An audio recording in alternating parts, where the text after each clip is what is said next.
Make sure y'all hashtag on Twitter, Carolina for All and Black Voters Matters, okay? Make sure y'all hashtag that for us, okay? Y'all got it? Y'all having a good time? Not yet? Don't worry. We got some more for y'all, okay?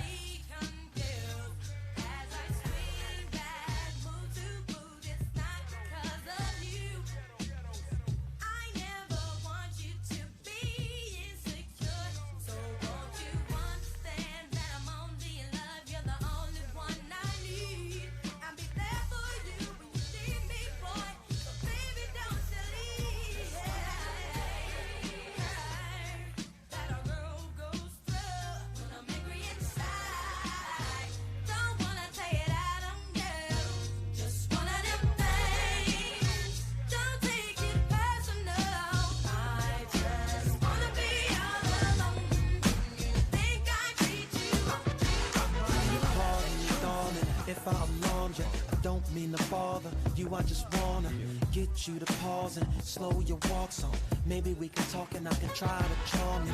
Just trying to find out who you are. I don't mean to come off like a telemarketer. I ain't no hood, no crook, no robber. I just want a part of your heart I could borrow sometimes. And maybe I can call you up. And maybe I can take you out. So let's exchange visits and later arrange visits, either your place or mine, yeah. This a different type of commitment. I'm talking about a true friendship. Someone I can depend on and be down no matter what. Let me know if you with it, cause girl, it'll be fly. You want my B-U-D-D-Y. Don't be shy, give it a try. I could be yours and you can be mine, girl. I can't lie, it'll be fly. If you want my B-U-D-D-Y. Don't be shy, give it a try.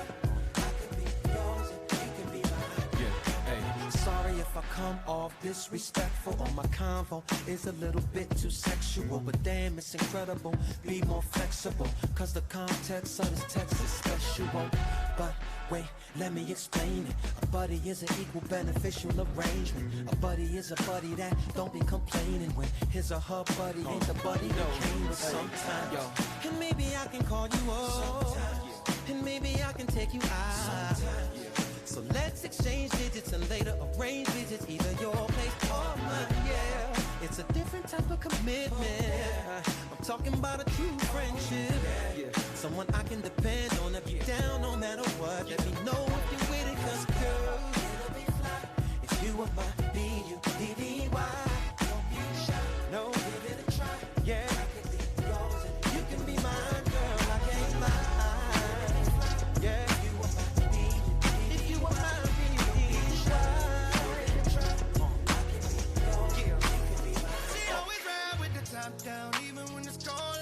Come on, Vanyetta. We gonna get this started for y'all in a few minutes, but in the meantime, in between time, I want y'all to groove with her. Come on.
Oh, y'all over here getting started early, huh? Oh, I saw you. I saw you dancing. I saw you. You ain't got to stop. Go. Oh, you going to do it with the shirt in your hand. Okay. stuffed out, fresh out the shower. Gotta stay fresh, take about an hour. Gotta get dressed, your boy's so clean. Both of them on, I got them blue jeans. Fresh pair of shades, house on my wrist. Sock to the drawers, your boy stay fit. I'm ready, can nobody tell me nothing. Feels like I'm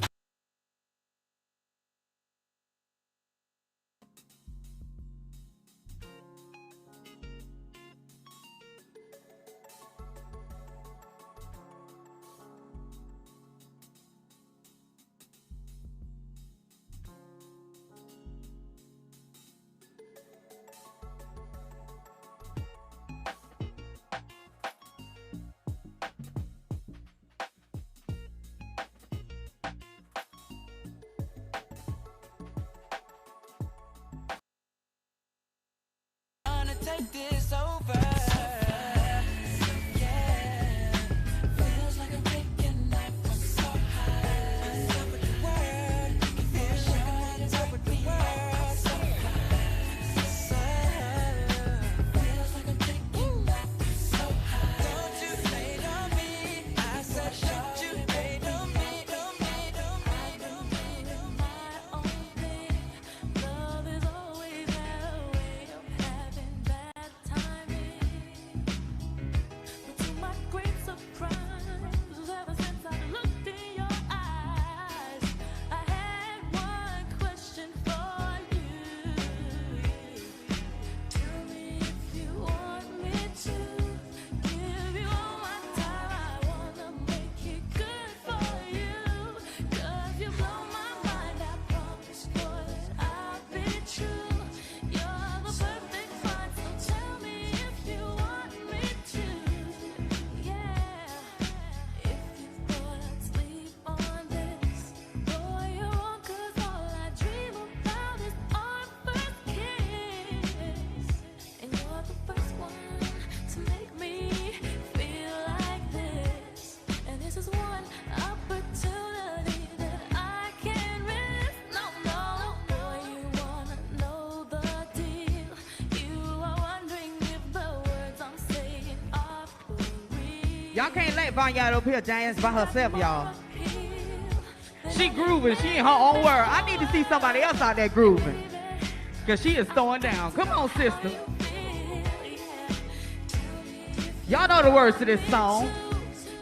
Oh, look at the cameraman jamming. And one. And two. You better rock. You better rock, brother. Ooh. You didn't take it back like that, Vanya, did you? Oh, it's just a Tuesday, y'all. We going up on a Tuesday. Come on, y'all can't catch this nowhere else.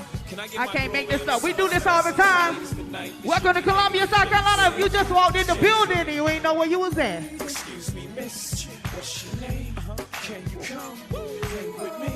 Possibly. That's right. Can I take you out tonight? You already know what it's hitting for. I got whatever outside, and you know what I'm sitting on. 50-50 venture with them S-stops kicking off. Armadale popping now, only bringing them off. Only thing missing is a missus. You ain't even gotta do the dishes. Got 2 dishwashers, got 1 chef, 1 maid. All I need is a partner to play spades with the cards up. All trust. Who else you gonna run with? The truth is us. Only dudes moving units, M Pimp Juice and us. It's the rockin' hair, Maybach outside, got rocks in air. PJs on the runway, young got air. I don't land at an airport, I call it the clearport. Therefore, I don't wanna hear more back and forth about who's hottest, young holla.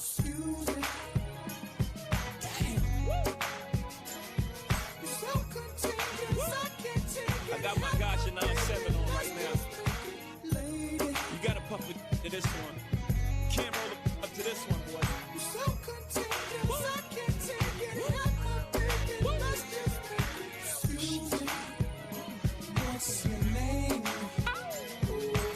I see some ladies tonight that should be rolling with Jason. Jason.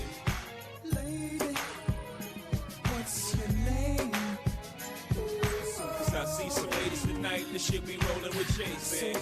Jason, Jason, Jason, Jason, Jason.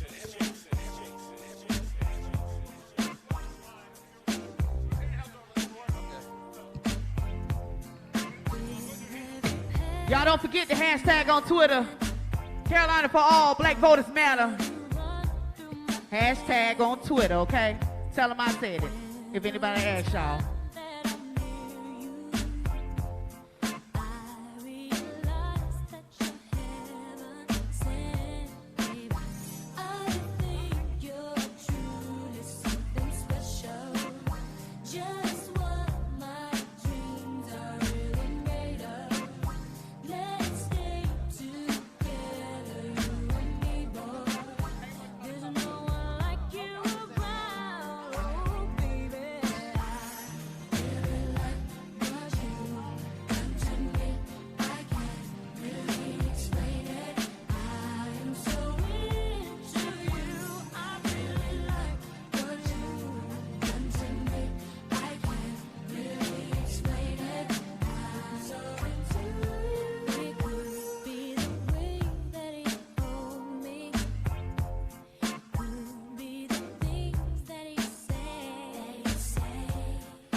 Now everybody should be grooving to this song in their seat right now.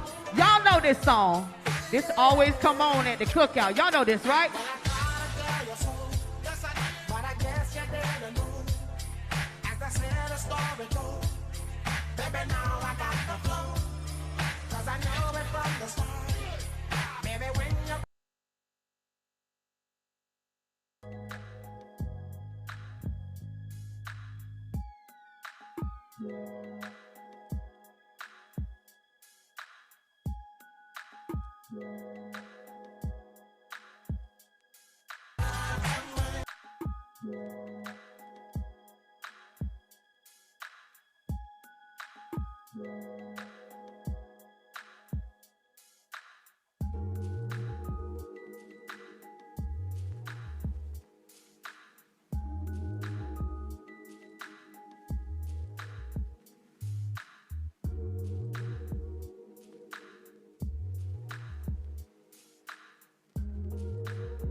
dances. Now y'all ready. I see what takes to get y'all ready.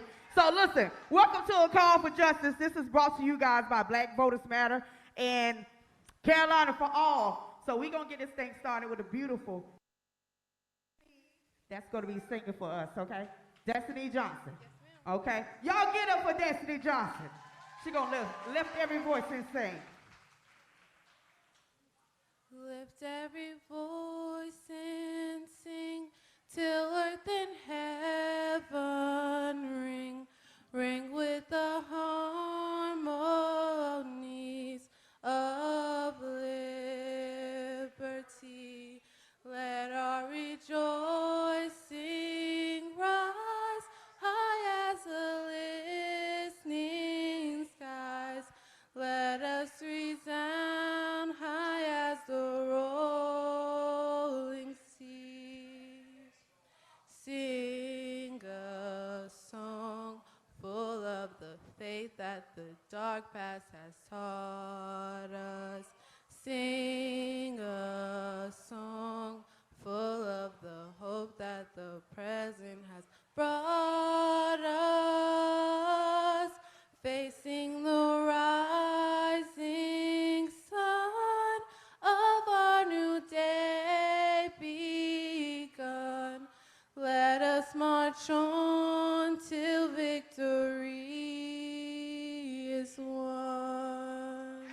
Y'all get up. Stony the road we trod, bitter the chastening rod, felt in the days when hope unborn had died, yet with a steady beat have not our weary feet come to the place for which our fathers signed. Sing a song full of the faith that the dark past has taught us. Sing a song full of the hope that the present has brought us. Facing the rising sun of our new day begun. Let us march on till victory is won. Give it up for Destiny Johnson. That was so beautiful. That was so beautiful. Okay, we're going to get this thing rolling again. Next up, we have Catherine Bruce to the stage. Catherine Bruce. Y'all see Catherine? She coming though. Y'all don't fret. She coming, okay? And if listen, I can't really see y'all. Oh, there you go. There you go. Give it up for Catherine Bruce, everybody.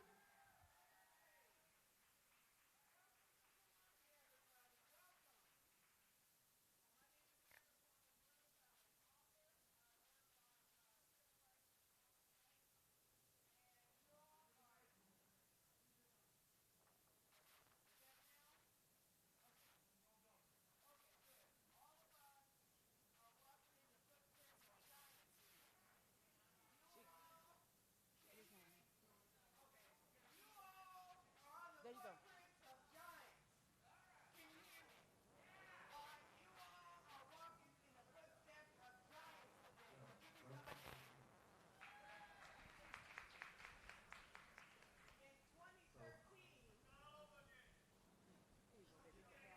Okay.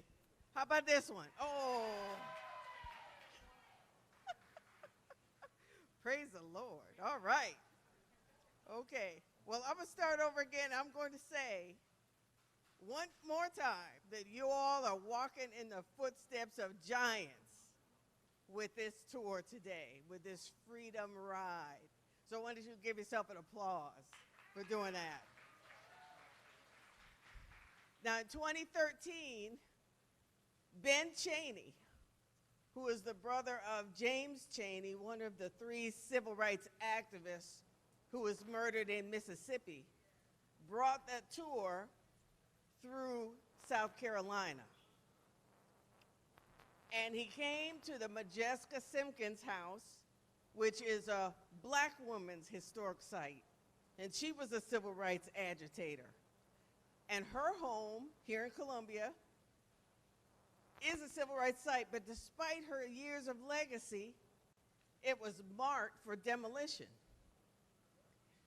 And it took a number of black activists, led by black women, to save that site. And hopefully y'all have a chance to visit it today. Also, the house of Medgar Evers. Who's here from Mississippi today? Medgar Evers.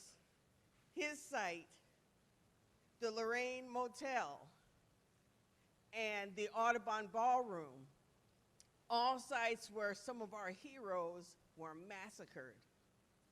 Those sites were saved, and it took decades for us to do that.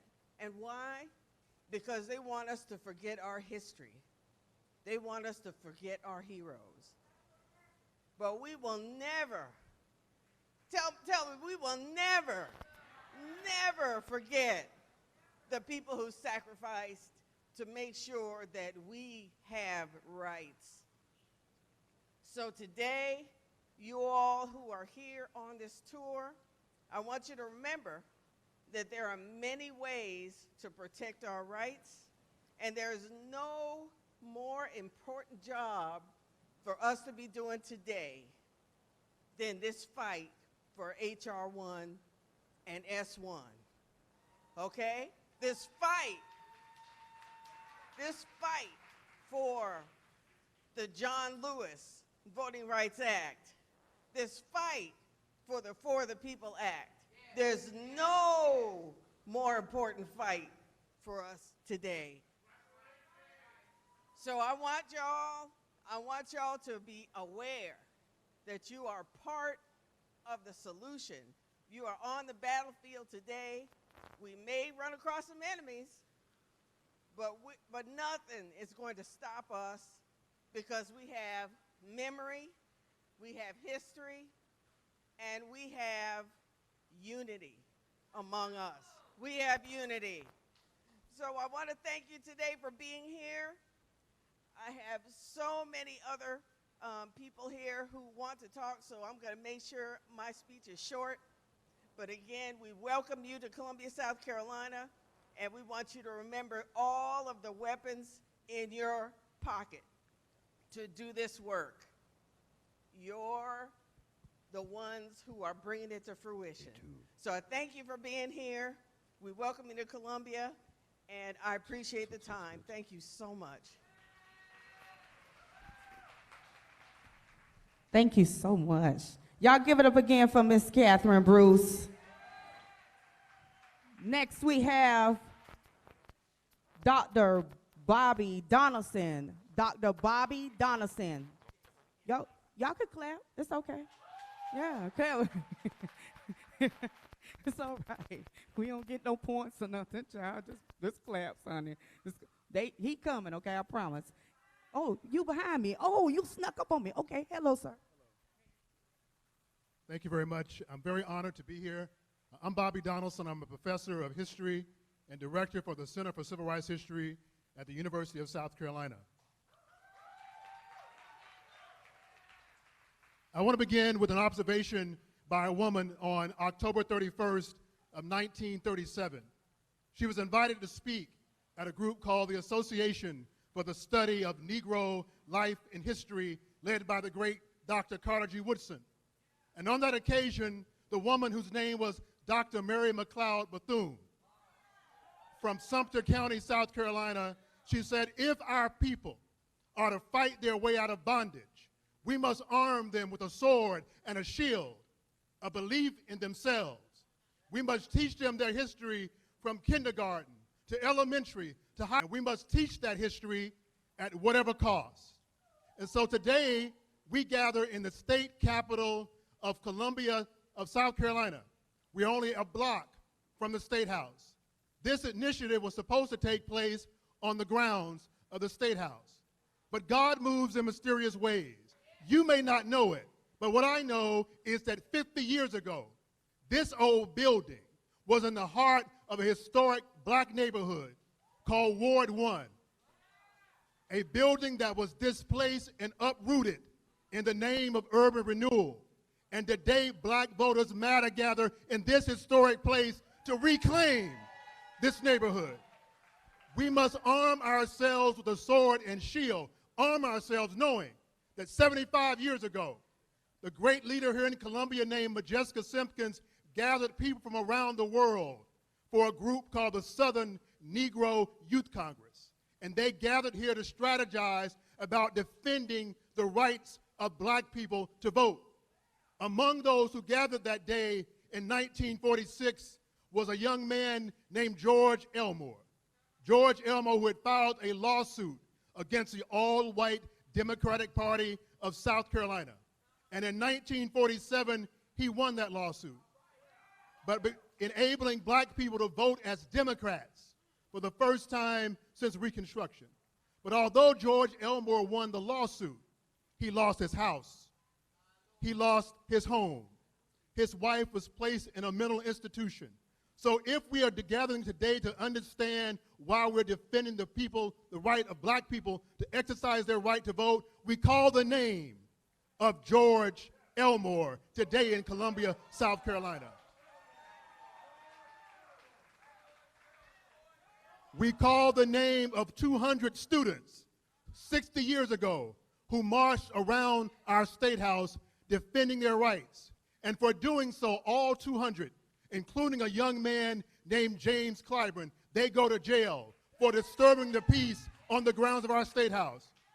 But if you Google a case called Edwards versus South Carolina, you will see those young people's arrest and conviction was overturned by the United States Supreme Court in a case called Edwards versus South Carolina. We call the name today of James Edwards and all of those young people who dared to go to jail on behalf of their rights. And finally, we call the name of a man named Charles Person. Charles Person was 18 years old in May of 1961. Charles Person boarded a bus in Washington, D.C. on his way to New Orleans. He comes through South Carolina.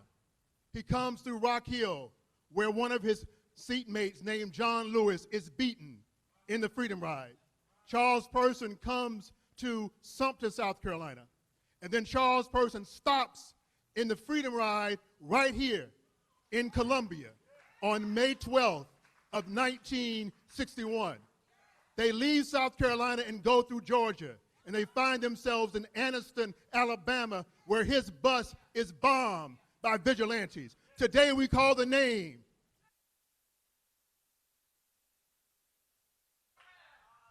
Today we arm ourselves with a sword and shield, a belief in ourselves and our history. We arm ourselves with a sword and shield, a belief in ourselves and our history. Here in this old black neighborhood, we arm ourselves with a belief in ourselves and our history. Thank you.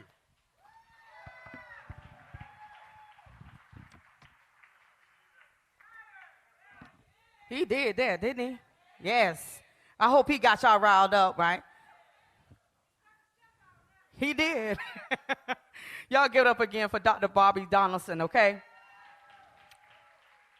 So next up, I'm going to have to take my glasses off because I can't see y'all. But next up, she don't need no introduction because she my Sarah. I know I saw some AKAs out there, but I'm just saying. I saw y'all, I'm just saying. But my Sarah coming to the stage, Councilwoman Tamika Isaac Devine. Y'all give it up for her.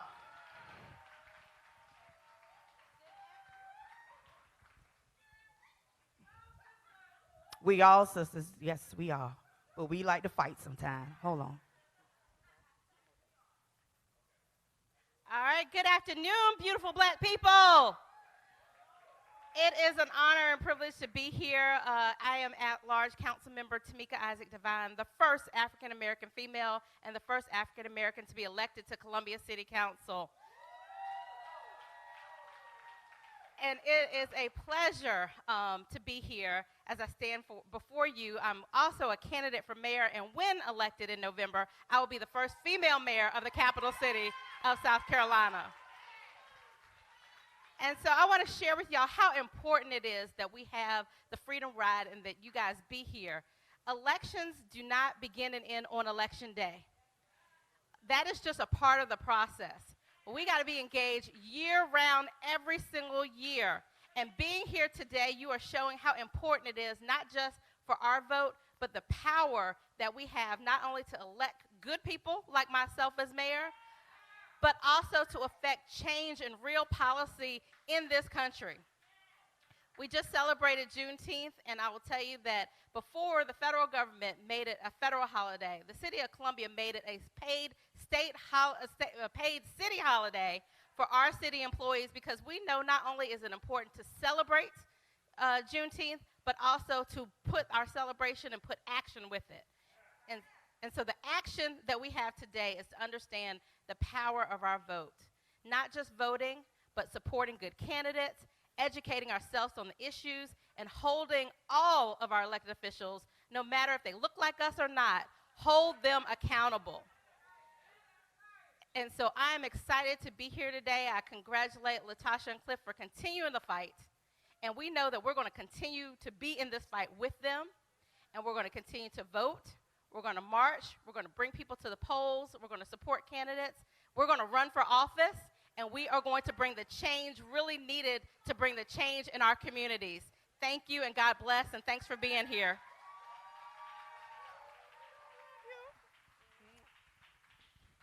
Y'all give it up again for Sarah Tamika Isaac Devine, the next. Y'all know what she gonna be, next mayor, right? So we have up next. Let me tell y'all one thing. I know I'm off track, but I met this beautiful woman coming through. She had this beautiful skirt on. She was twirling in the audience, and I don't call her my cousin now. So I'm gonna call her my cousin. I'm gonna introduce my cousin to the front, Miko Pickett. Okay, Miko Pickett. Y'all gotta give it up a little bit more for my cousin Miko Pickett.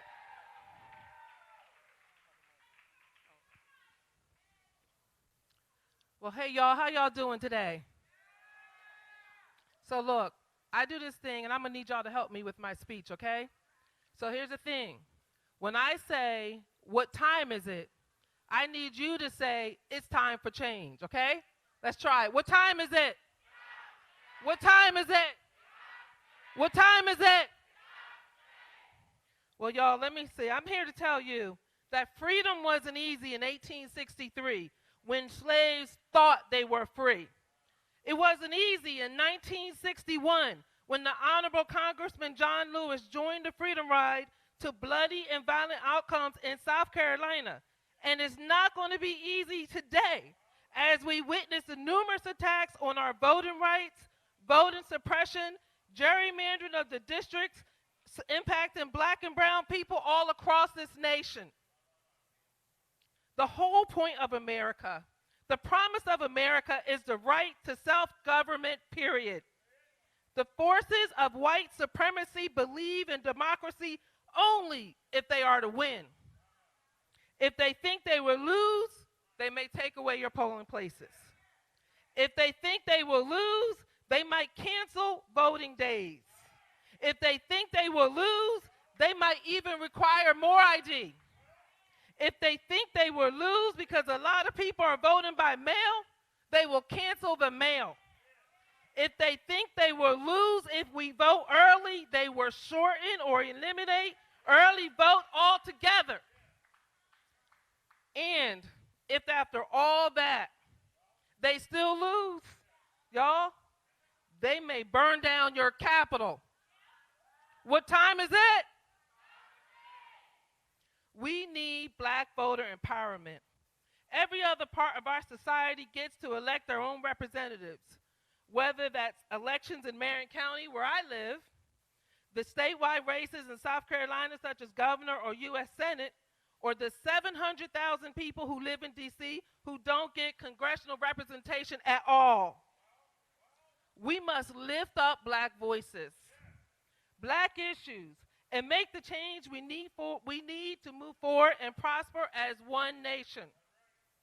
Well, folks, I'm here to tell you again that my time of silent acceptance is over. To get the change we so desperately need as a nation, we must use our V's. We must be visible in our community. We must attend city council meetings, county council meetings, and so forth. We must use our voice.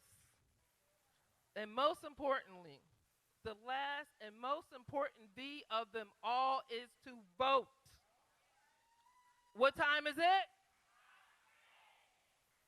This is why our organization works so hard on the ground, and I'm proud to partner with Black Voters Matter, and I thank God for the very day that they are on existence in this planet.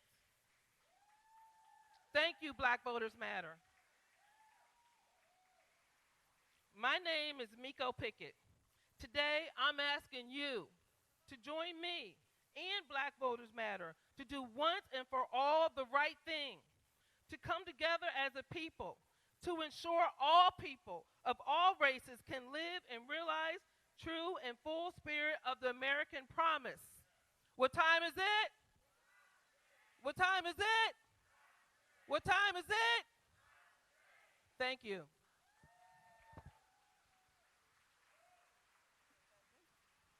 Y'all give it up again for Miko Pickett. Did y'all like that skirt? That skirt look nice, don't it? I told y'all. I don't tell y'all no stories. So up next, we have my longtime friend, Mr. Bakari Sellers, to the stage, y'all. Give it up for Bakari. I feel like I need to go back out here and do this again. It didn't seem like it was enough excitement out here. How's everybody doing today? There we go. Well, I bring you greetings from the big city of Denmark, South Carolina, where we got 3 whole stoplights and a blinking light. And I think that Gwen and Cleve Sellers would be extremely proud of me today, because they always say that the 2 most important words in the English language are the words thank you, and they're not nearly said enough. And so before I begin, I want to say thank you to a few people. I have to say thank you to Black Voters Matter. Where Cliff and them at? I don't know where they are, but this type of energy, this bus tour, you all, this grassroots movement, look around. This is a Tuesday in the middle of the day, and it's raining outside, and we're still here talking about we're going to organize and change the state that we live in. We have people here who are running for citywide elections. We have people here who are running for mayor. We have people here who are in the State House. This event has commanded our attention, and even more importantly, you know, sometimes people only cover us when we screw up or when we fall down, but we have the media here covering how we're organizing our own communities to reimagine what this country should be. You know, I'm going to be extremely brief, but I was listening to my good friend Bobby Donaldson come up before you all, and he was talking about the history of South Carolina, and he ran off a lot of the names that I just grew up learning so much about. And I just thought back to the fact that, of course, I stand on the shoulders of people like Jim Clyburn and Gilda Cobb-Hunter, who's over here. Give Representative Cobb-Hunter a round of applause. But I think that there wouldn't even be a Jim or Gilda if there wasn't a George Elmore. And George Elmore, many of you all may not know, but George Elmore was so fair-skinned that he could pass for being white in 1946. He was deemed to be a Renaissance Negro. George had a 5 and dime store. He had a liquor store. He drove a cab and took pictures on the side. And George had the audacity, he was going to go down to the county voter registration office and register to vote. And they gave him his voter registration card, but when George went to show up to the polls, y'all know who the nosiest people in all of politics are, poll workers. Poll workers know everybody and everything about everybody. And the poll worker said, George, we know you're a Negro, you can't vote here. And George walked away, but George was filled with so much pride, he filed a lawsuit. It was known as Elmore versus Rice. But as soon as he filed that lawsuit, they firebombed his liquor store, started distributing to his 5 and dime store. His wife literally died in a mental health facility from having to undergo all the trauma that was inflicted on her. But Elmore versus Rice was the reason that many African Americans could vote in primaries throughout the South. And see, we are here today still fighting that battle for democracy and standing on the shoulders of people like George Elmore. I think about Sarah Mae Fleming, who many people forget. Sarah Mae Fleming was right there on Main Street when she decided that she was going to sit down on a bus, but her sin wasn't sitting at the front of the bus. Her sin was that when the bus driver told her to get off the bus, she went out the front door that the white folks use instead of the back door that the coloreds used, and the bus driver punched her in the stomach and rolled her down the steps. Now, many of y'all know me, and y'all know I'm the furthest thing from a pastor or a preacher. But it reminds me of when Isaiah was in the full awe and glory of the Lord, and the question was asked, who shall go for me? And Isaiah said, here am I, Lord, send me. See, I love telling this story because, see, Sarah Mae Fleming was like us. She wasn't looking to make history that day. Instead, history found her, and she said, here am I, Lord, send me. And Sarah Mae Fleming, she laid the foundation in action and law for another young lady who sat down after her named Rosa Parks. You see, that struggle was started a few blocks away from here. And so we stand on the shoulders of people like Sarah Mae Fleming. And see, all of us are in this room together. We are all gathered together. We're all gathered together with a singular voice, looking for a common good, asking our Lord, here am I, send me. This struggle is going to be difficult. You know, Henry McMaster ain't going to do what we want him to do if we just ask. Trey Gowdy isn't going to want, oh, Trey not even there no more. Timmons ain't going to want us to do what we want him to do if we just ask. Tim Scott ain't going to want us to do what we want him to do if we just ask. And Lindsey Graham ain't going to do what we want him to do if we just ask. So what we need to do is organize our own communities. What we need to do is empower people who look like us. The everyday people, you know, those old ladies who sit in the front 2 rows of the church and they wear those big hats and they use a stick of butter in their sweet potato pies, and when you hug them, you smell like Chanel for the rest of the day. But when they have to go home, they make those decisions about whether or not they get their prescription drugs or pay their utility bills. You know, we have to stand in the gap for those people and get them also to say, what you want James Clyburn to say? Go ahead and, I will tell him that.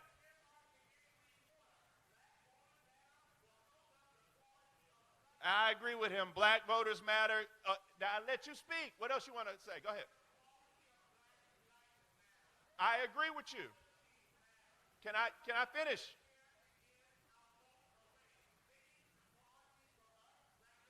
I agree with you. Can I finish my remark? Because we saying the same thing. All right. Can I go now? Because I agree with you. You want to know what I agree with you on? I agree with you that the fact that I'm from Denmark, South Carolina, and those kids still go to school where their heating and air don't work. Let me finish.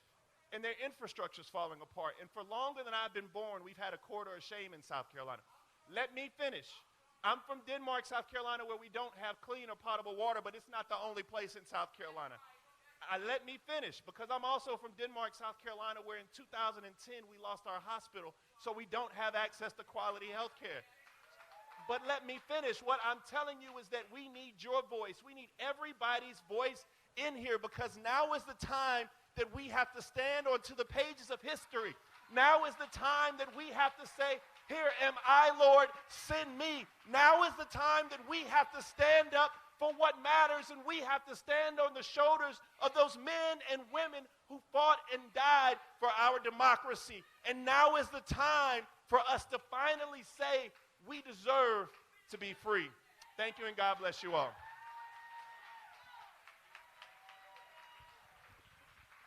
Amazing, amazing. Okay, y'all give it up again for Bakari Sellers, y'all, straight out of Denmark. Amazing things come out of small towns, I know, because I'm from Barnwell, birthplace of James Brown. Y'all could clap. I like Barnwell. Okay, y'all having a good time? Oh man, y'all look so beautiful out there. I love this energy. I love this crowd. I love what we're talking about. I love what we're engaging in because the young people need to see it. So I want y'all to understand. You see my baby right there, Ariana Brown right there. Ari, stand up. Ari, stand up, baby. That's my baby. She about to be a senior next year at Spring Valley High School. She played basketball. So I'm glad that she's here because all of y'all are showing her what she got to do to continue this movement. Okay, so next up, y'all, we have Miss Deborah Brockington Dawson to the stage. Y'all give it up for Miss Deborah Brockington Dawson. Come up, beautiful. Hey, y'all.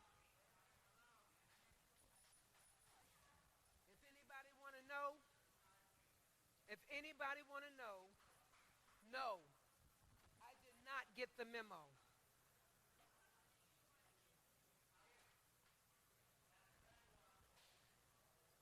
I did not get the memo. I thought this was for Black Lives Matter. But that's all right. We got to have black lives to have black voters. Amen? And so, for black voters to vote, they got to be alive, right? Well, let me shift a little gears and talk about what has happened. Because see, silently I've watched. My heart heavy laden with sadness. From the top of my voice, I scream out a shout. Won't you stop the madness? And you stop and you stare, surprised by my shout, wondering what is this madness I'm talking about? Now to talk about this madness, some calls a controversy. See, it offends some, defends others, while the rest say, Lord, have mercy. So how do I approach this topic? Most would rather I avoid, yet tell you of this madness without you being annoyed. First, let me explain a little about this madness that I've mentioned. If records were open, you'd be surprised to see why some cops were on suspension. Suspended for criminal acts, yet some say doing their jobs. Oh, it's okay, some say crime does pay if it's from the thieves they rob. Oh, they laugh it off, but this madness ain't funny. What? Turn in the thief, keep some of the money? Oh, please don't sit in judgment with self-righteous stares. Because if there were no problems, they wouldn't need internal affairs. Y'all, too many of our people have died while oath-taking officials have lied. Cell phone videos were the primary source that captured cops using excessive force. We saw the videos that exposed the brutality, yet cops said what we saw was not the reality. But the reality is these acts led to death. We witnessed Eric Gardner as he gasped for his breath. He couldn't breathe and he told them so. Yet it was death that made them let go. Another mother whose heart the news would shatter as the shouts escalates. Black lives matter. See, the problem with this madness is that it still persists. Yet so many would run to rallies stating that it does not exist. Clearly, there's a problem with some law enforcement. The statement that I just made does not need an endorsement. Therefore, since I'm not looking for your nod of approval, don't look for a retraction. No need to call for its removal. What?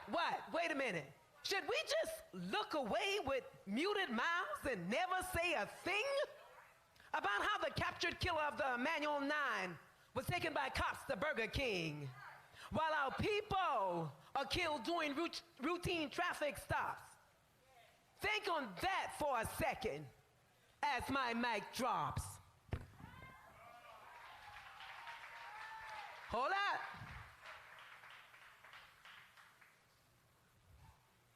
Since you thought about that, now think on this.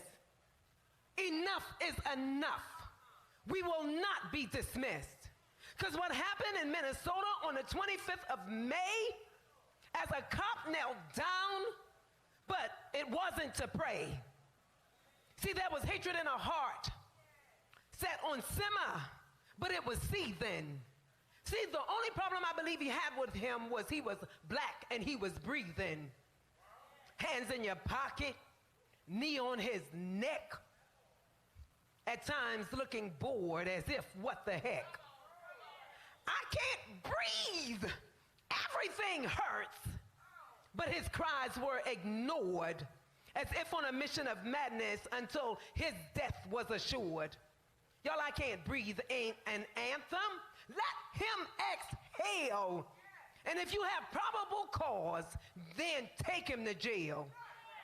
But please, let him breathe. Let him have his breath. But your neck was your noose. You'd only release him in death. The world watched. A nation shaking its head. Another brother in the streets would lay there dead, killed by cops who swore to protect and serve. Death was not the fate those who died deserved. Oh, but this one was different. Even the masses were tired. They witnessed a murder. None wanted to hear he got fired. Oh, justice for George Floyd became a global cry. Black lives matter. That is the why. Now, one of the greatest injustices in our justice system that seemingly just wouldn't stop. While the guilty and innocent populate our prison, there was the acquittal of the guilty cop. Oh, it's no secret, y'all. Cops cover up for cops. And in the streets, they do the same. Be it the code of silence or the no snitch rule, neither side wants to place blame. Now, the priests within your precinct, I'm not here to interrupt, but I must address this madness to say, yes, some cops are corrupt. Now, look here. I got to shift some gears here. Otherwise, I'd be amiss if I talked about all of that and did not talk about this. I want us to open up our eyes and minds to take an honest look at us. Remember Malcolm, Medgar, Dr. King, the seat Rosa took on the bus? Pioneers who fought for our freedom. So why are we fighting each other? Black lives matter. So I'm calling for truth. Brothers, stop killing your brother. See how people are dying every day. Men shot down in their prime. But we can't selectively, silently look away when it's black on black crime. To this madness, we too must open our eyes. Y'all, black on black crime continues to rise. Look at the mother who fears for her black son that he would be killed by an officer's gun. Now, look at her son whose life was on track, yet he was killed by a brother who's black. What I want you to see is the mode we're in is set on self-destruct. But we must not look and look away to only see who's corrupt. No more deaths or calls for a moment of silence. We must put the guns down and silence the violence. Hear me out, because this is madness, and I'm just stating a claim that the only reason why I know Trayvon Martin's name is not because he was killed, but because who killed him. Or we come together from everywhere when it's us versus them. Now, if he were killed by gang violence, or I believe with a surety, he'd be another dead brother who died in obscurity. Oh, but we rose up then because that black life there mattered, while others died daily and the family structures are shattered. And all we hear from the people are a deafening silence as the killing continues with a vengeance and violence. See, there was Rodney, Leroy, Melvin and John, Raekwon, Anthony, Curtis, Kevin and Sean, all blacks killed by blacks without a cause, and none seem to notice, exposing our flaws. I hope you're getting the message. I feel no further need to discuss. Black lives matter. This is for them and for us. Boom shakalaka.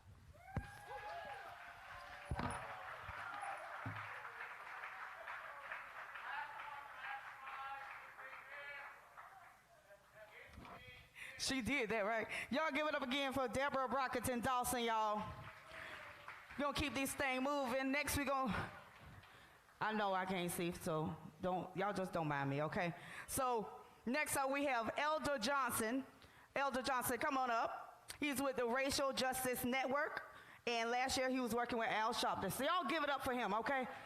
Y'all show your love, come on. Hey, let's give yourself a hand for being here. When I say that we can turn South Carolina blue, let's say we can. We can turn South Carolina blue. We can turn South Carolina blue. We can turn South Carolina blue.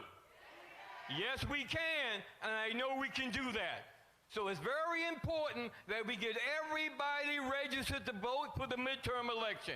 Very, very important, simply because we need a change of the governor in this state. We definitely need a change.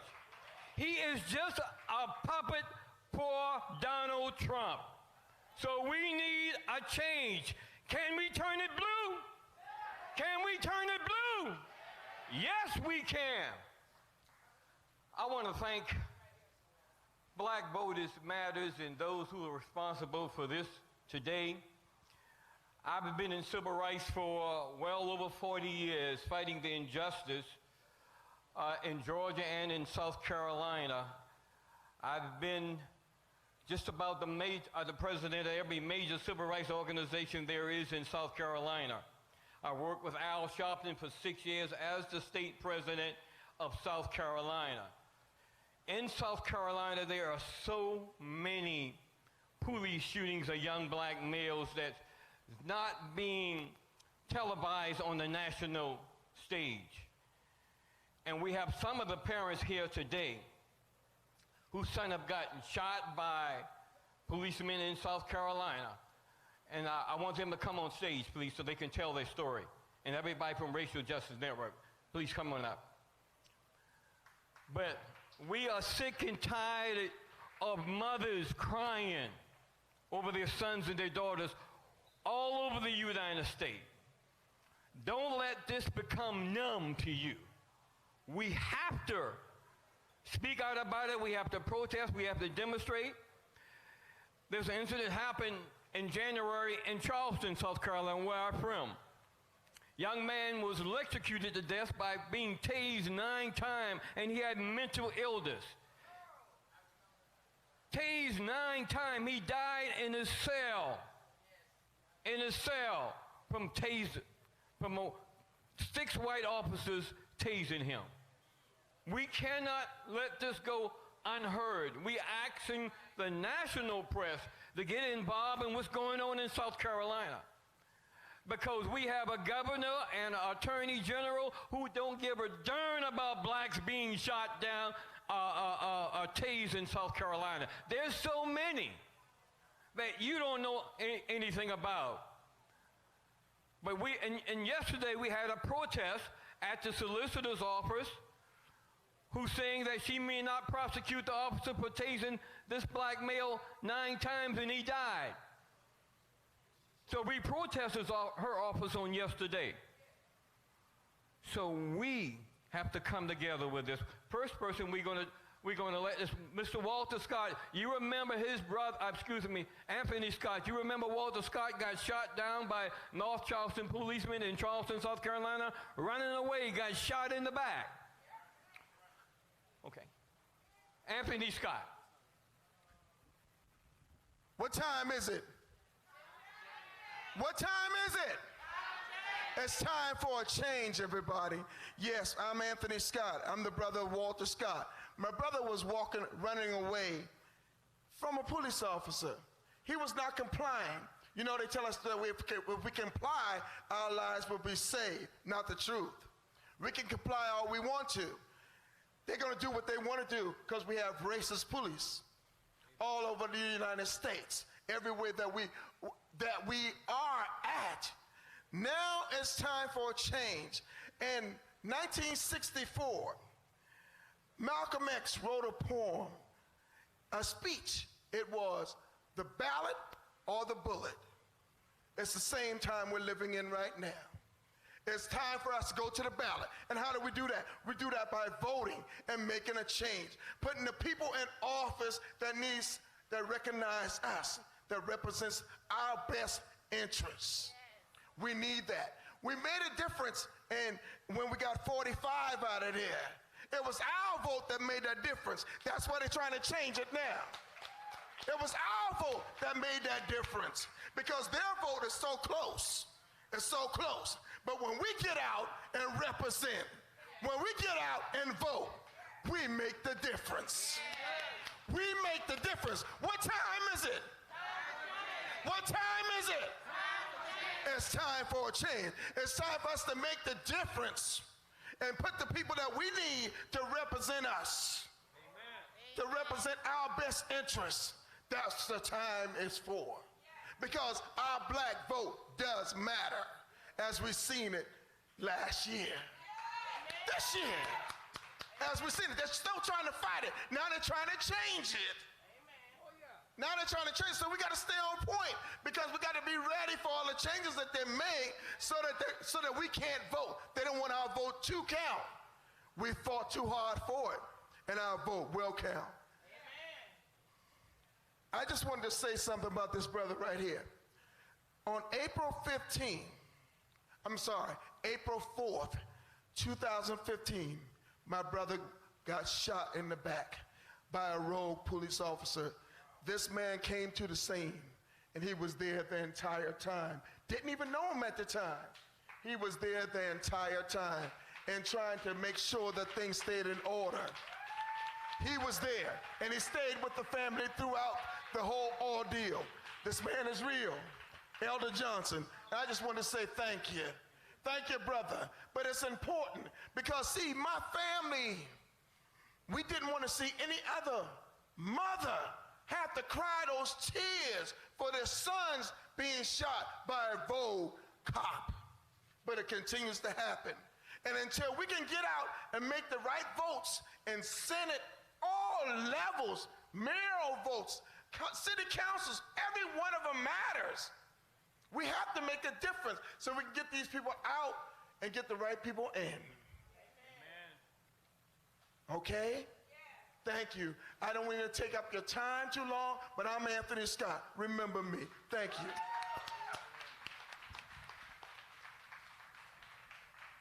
Next we have is Mr. McCrae and Vicky McCrae, who lost their son about a year ago. Chester, South Carolina police officer, a white police officer, and 99% time is white police officer who killed these young men, were shot with handcuffs on. And we can't get the Attorney General to actually convict these cops. In handcuffs. Hi, my name is Vicky McCree. This is my husband, Michael McCree. On November the 23rd, our son was shot down by 2 police officers and while he was in handcuffs. I can really say what really happened that day. But I know that our son should be dead. It hurts our family so much. Each and every day. It's hard to walk around just with a smile on your face. Sometimes I ride in the car and I just cry because I miss him so much. He has a 5-year-old son. His name is AJ. He went to school at Jackson State, Mississippi. Once again, like I say, he was shot down at Chester Walmart, where my mama worked for 25 years.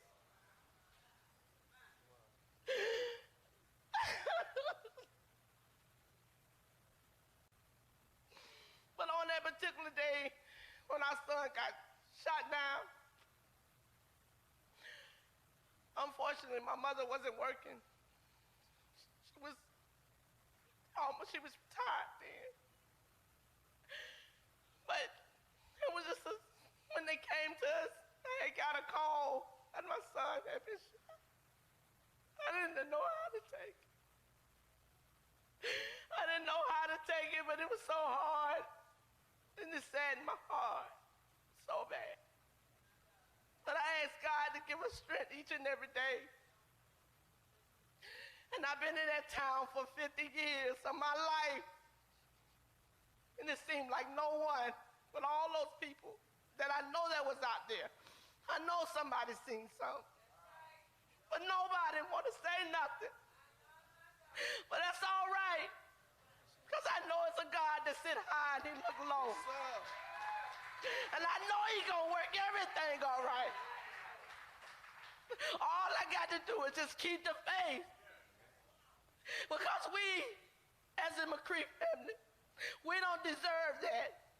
And that's the first time in my life, out of 50 years, that I ever seen a police officer kill somebody in that town. And people are scared to say something. But it didn't have to be my son. It could have been other people out there could have been shot down. But they scared. But I know they gonna pay for it. And I'm not gonna stop fighting. I'm not gonna stop. I'm gonna fight till I can't fight no more.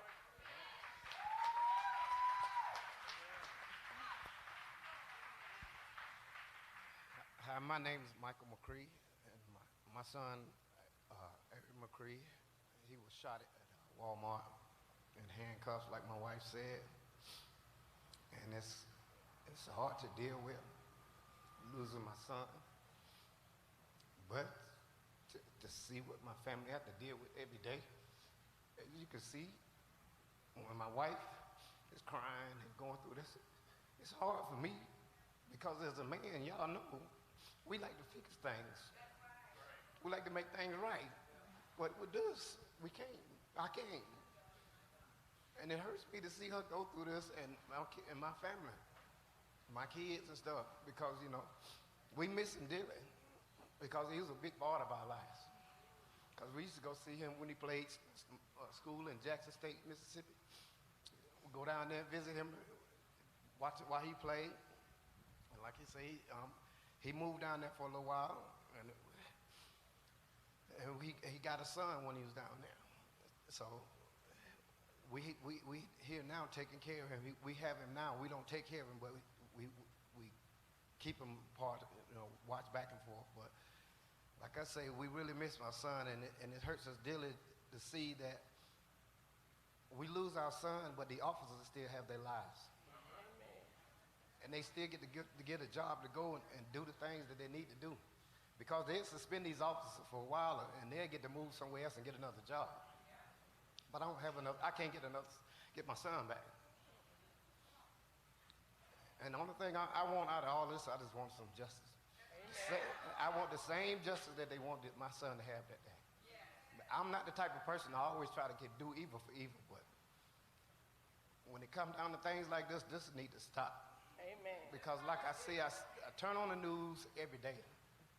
Like I say, one time, not one channel, but 2 or 3 channels, you'll see people getting shot. It don't make no sense for families to go through this. And I know the government is not this blind. Amen. And the people as elected officers is not that blind to see that these officers are doing something wrong. Amen. They are being trained wrong or something. I don't know what it is, but they need to do make some kind of change in what their policy or whatever they are doing. Amen. Because too many families are suffering. Amen. Thank you. We are seeing mothers' tears flow like water all across this land. Their son blood stained on the ground, and it's sad. It's nothing too much change from slavery. They did the same thing in slavery. The same exact thing. They slaughtered us anytime they wanted to.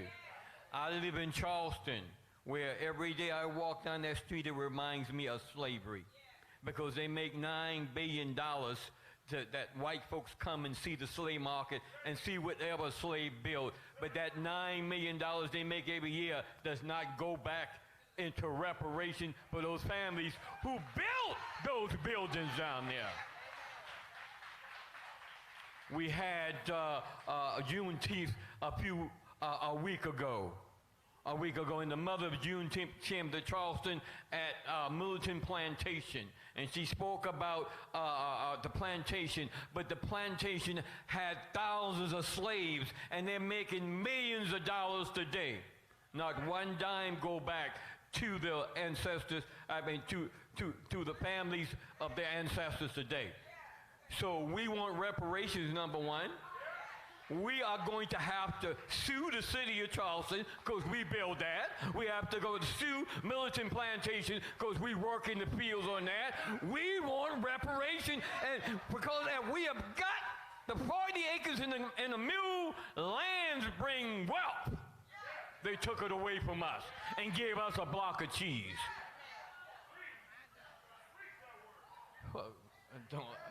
The wife of Anthony Scott. Amen.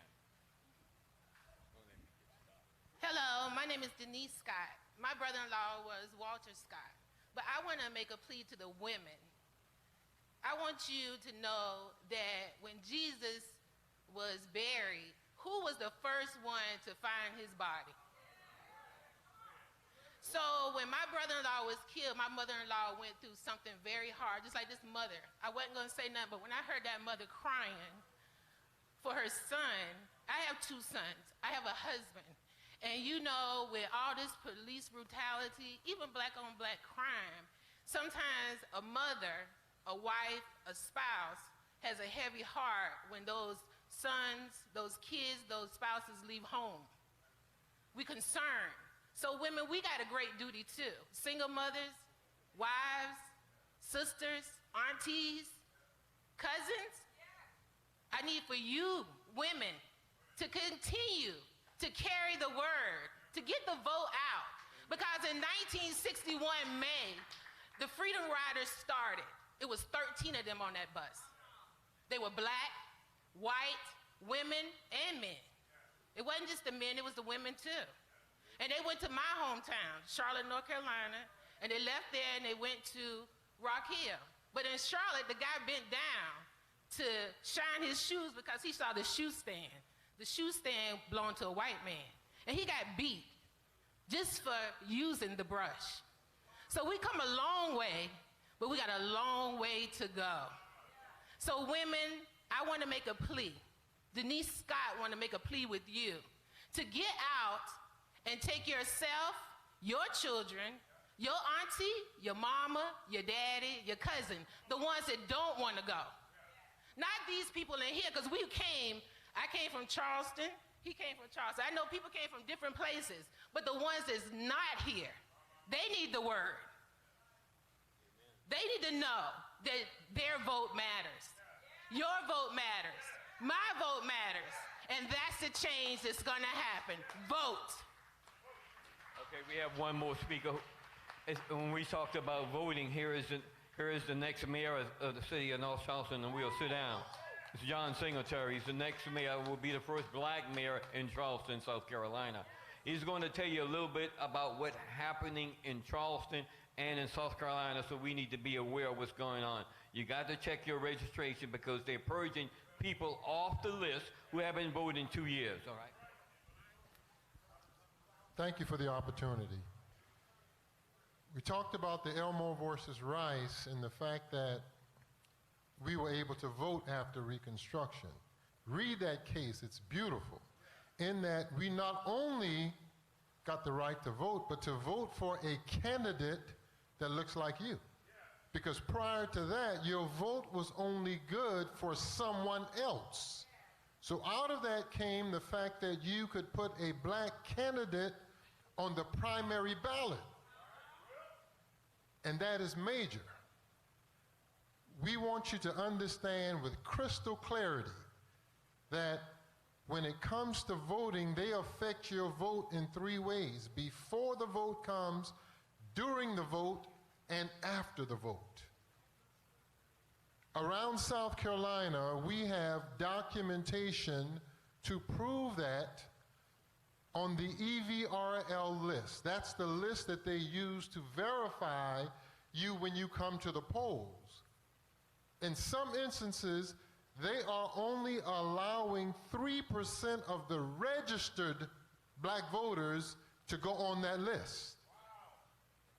So before the voting even takes place, in some instances, only 3%, that's 97% of us, are taken out of the picture because we're not even put on the list. When it comes to the public notice that goes out to tell us what precincts to go to. Still here in South Carolina today, all precincts are not put on the public notice. We need to check that. Municipal underbounding. Look that term up and understand it clearly. Because underbounding, municipal underbounding, it's when they're taking the annexation process, disallowing you to vote because they will not annex you into the city, however, you're still paying taxes. The same as what they call extraterritorial governance. It is a taxation without representation. It happens in South Carolina today. During the vote, we have instances where we can prove with their documentation that they're only counting 3% of the actual black votes that vote. 97% of them are not being counted even after they vote. Where they're taking absentee ballots, throwing them in the trash, filling out new absentee ballots without signatures, and allowing those non-signatured votes to go for other candidates. Afterwards, they target areas with heavy black voting.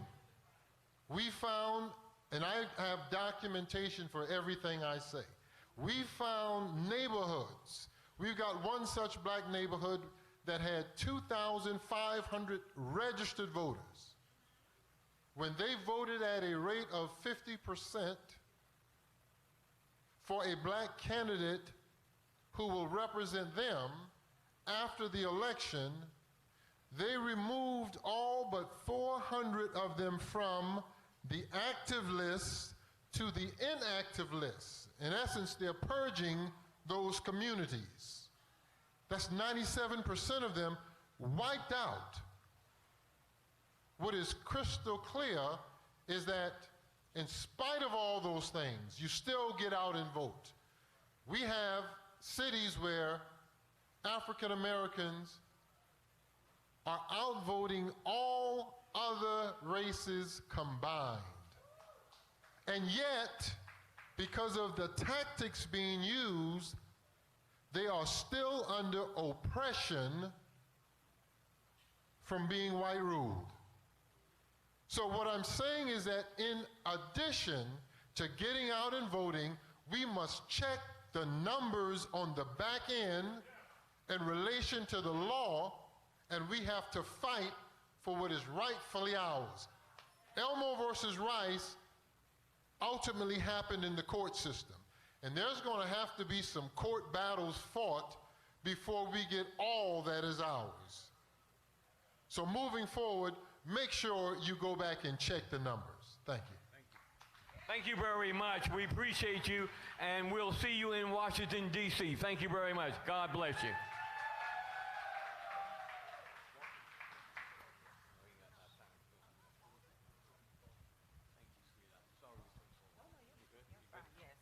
Y'all give them a hand, right? You learn so much. Disturbs me to this day. I just learned some new stuff I didn't even know what's going on. This is why these things are important, because I just learned some stuff I got to add to my list and I got to fix, right? You can't be quiet for so long, right? So next up, we have Mr. Lawrence Moore. Come to the stage. Y'all get up for Mr. Lawrence Moore, okay?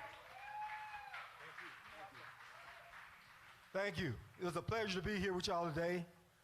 First, I want to make sure that I say, April Richardson, I really appreciate being a partner with Black Voters Matter here in South Carolina. And I really want to tell Black Voters Matter how important the work they are doing is to South Carolina. So thank you, Black Voters Matter. Also, I want to make sure everybody is aware that Carolina for All has a table in the back here that I would appreciate y'all to go by and leave your contact information so we can work. We got a lot of work to do. We got an election in 22, we got another in 24, and we need everybody on the ground doing things.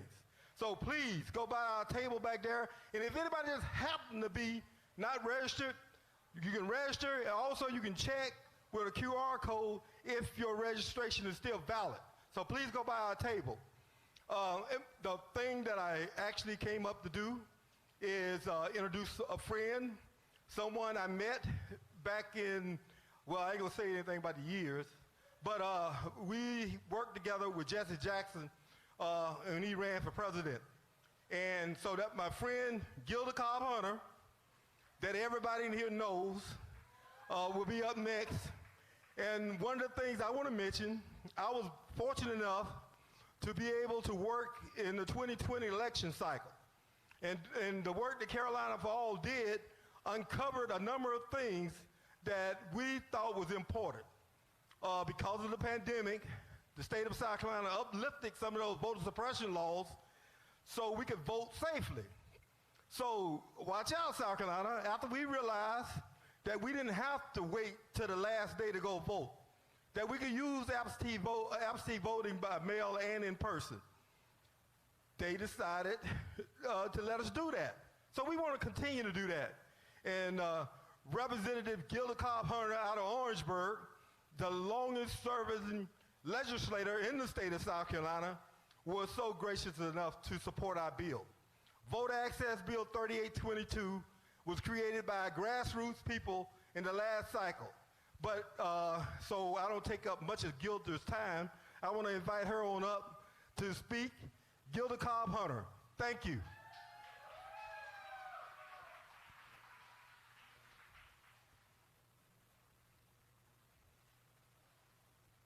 Well, I'll keep talking till you get here. You know how people like mics. Another thing, as Mr. Secretary was talking about, on June 30th at 9 o'clock, over in room 110 in the Blatt building, you can go testify to tell them to quit purging people from the ballot, quit purging people from the, being able to vote.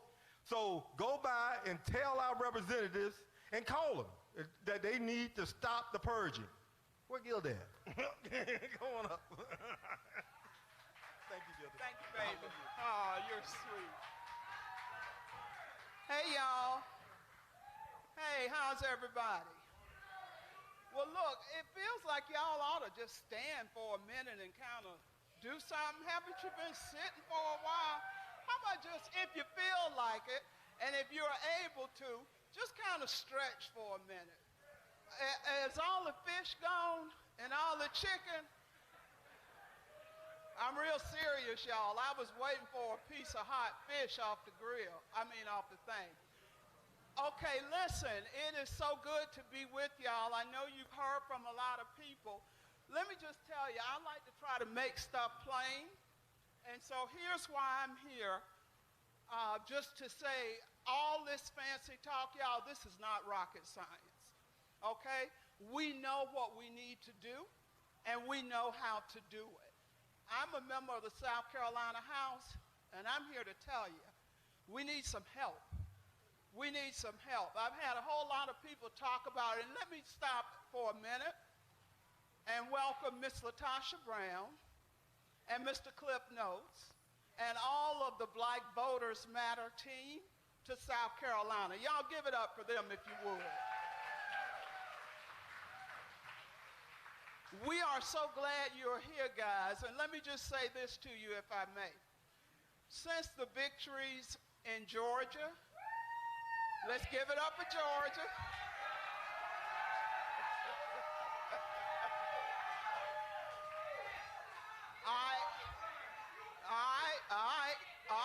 here's what I'm saying, y'all. We're so proud of what was done in Georgia. Now, we need to get off our butts and do the same thing here in South Carolina. Okay? And here's my point. Everybody's talking about what they did in Georgia. Y'all, we can do that right here. And here's what you need to know. We got to get rid of Lindsay and a whole lot of other people.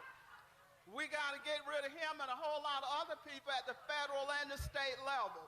But let me just wrap this up because you got to hear from some more people. Let me tell you the point that I want to leave you with. We have the ingredients for victory here in South Carolina like they did in Georgia. But you know what we need to do? We need to forget about all this turf issue. Who's doing what? Who's going to get credit? You know what I believe? You'd be surprised at what you can get done when you don't care who gets credit. Think about that. And so what I'm saying to y'all is Lawrence talked to you about some legislation that I filed that would expand voter access and voter rights here in South Carolina. That legislation was presented to me by Carolina for All, okay? And the only point I want to make is this is not about the Democratic Party. This is not about the Republican Party. This is about grassroots organizations out there with their ear to the ground who's out there doing the work. What we need to do is figure out who all is out here working and how we can all work together. Y'all, we don't need to recreate the wheel, reinvent the wheel. We know what we need to do. And here in South Carolina, we're beginning to see what happens when you collaborate. Carolina for All, League of Women Voters, the South Carolina Progressive Network. There are a number of organizations here that are doing the work. We all need to just pool our resources and do it together. And let me just say, if I may, to all of those relatives who were here today and came out and shared their pain about the loss of their loved one, thank you for your courage. Thank you so much for your courage. Give them a hand. Let me close my comments by saying y'all all excited. Latasha and Cliff has brought the bus. Some of y'all seen it on TV, so you glad to see it here in person. Let me tell you what Latasha and Cliff and the whole, and give a shout out to April, who is working real hard here in South Carolina. Y'all, let me tell you in closing what Cliff and Latasha, and especially Miss April, because it'll make her look good for doing her job here in South Carolina. What they need you to know is they didn't bring them buses and spend all that money on gas for y'all to come up here and take pictures and put them on Facebook and all that kind of stuff. If that's what you want to do, and if that's your plan, you could have done that by seeing the bus on TV. Okay? What we want you to do and what we need you to do is like Michael Jackson says, that man in the mirror. We need you to look at that face in the mirror, and we need you to ask that face, what have you done? Hey, y'all, what you gonna do? You know, some of us woulda, shoulda, coulda, okay, what you gonna do? And until you get right with that face in the mirror, don't be pointing fingers at nobody else, talking about what they've done or have not done. We can do this, y'all, here in South Carolina. It's gonna take time. It ain't instant gratification. It's not gonna happen overnight. But you know what? It's not gonna happen if we don't work. The best time to start is right now. And when you say, well, what can I do? What we're asking you to do is the best you can. Do what you can with what you have, where you are, for as long as you can. Thank y'all so much. Really appreciate it. And I was serious about that fish. Thanks.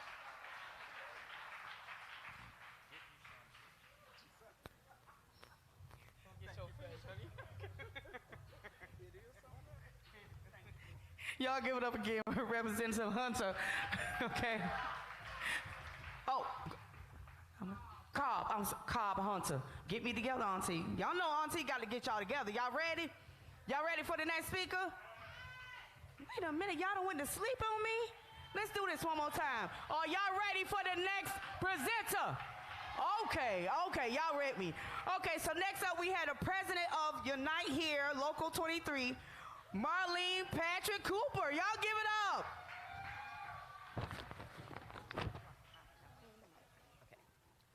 Thank you so much, Sister Cobb Hunter, for those words you said. No, we are not here for our profile on social media. There's work to be done. And one thing we have to remember is that freedom is not now or has it ever been free, okay? My name is Marlene Patrick Cooper. I'm the president of Unite Here Local 23.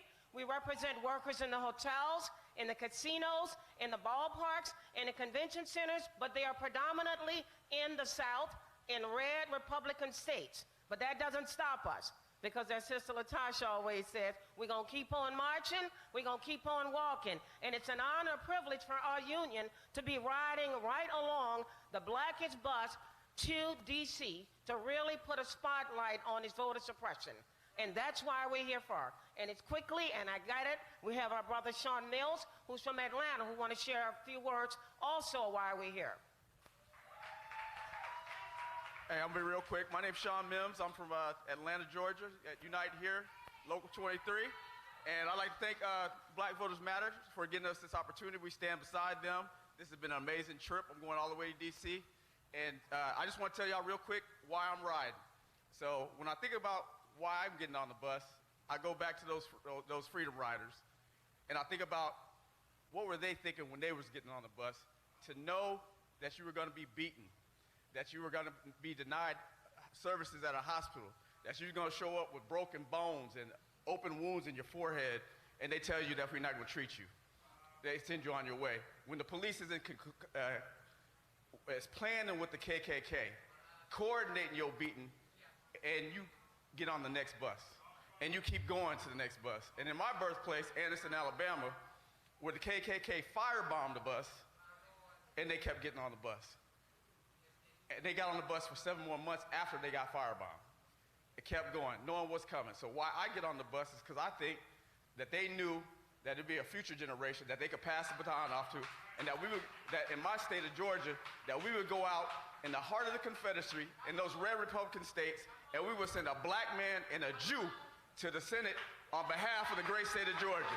And I stand here to let y'all know that if we can do it in Georgia, then y'all can do it out here in South Carolina. So I just came to bring a little hope, and we're gonna go out there in D.C., we're gonna lift our voices, we're gonna fight, we take Columbia, South Carolina with us, we stand with y'all, and y'all gonna be blue too. And we're gonna continue to be blue. Last thing I'm gonna say, the last thing, I just had a little grandbaby. So I get on the bus for my grandbaby, so she won't have to get on the bus. I love y'all. Thank y'all for this opportunity. We love y'all. And I don't know who's next, but I'm done. Thank y'all. Y'all get up for them again.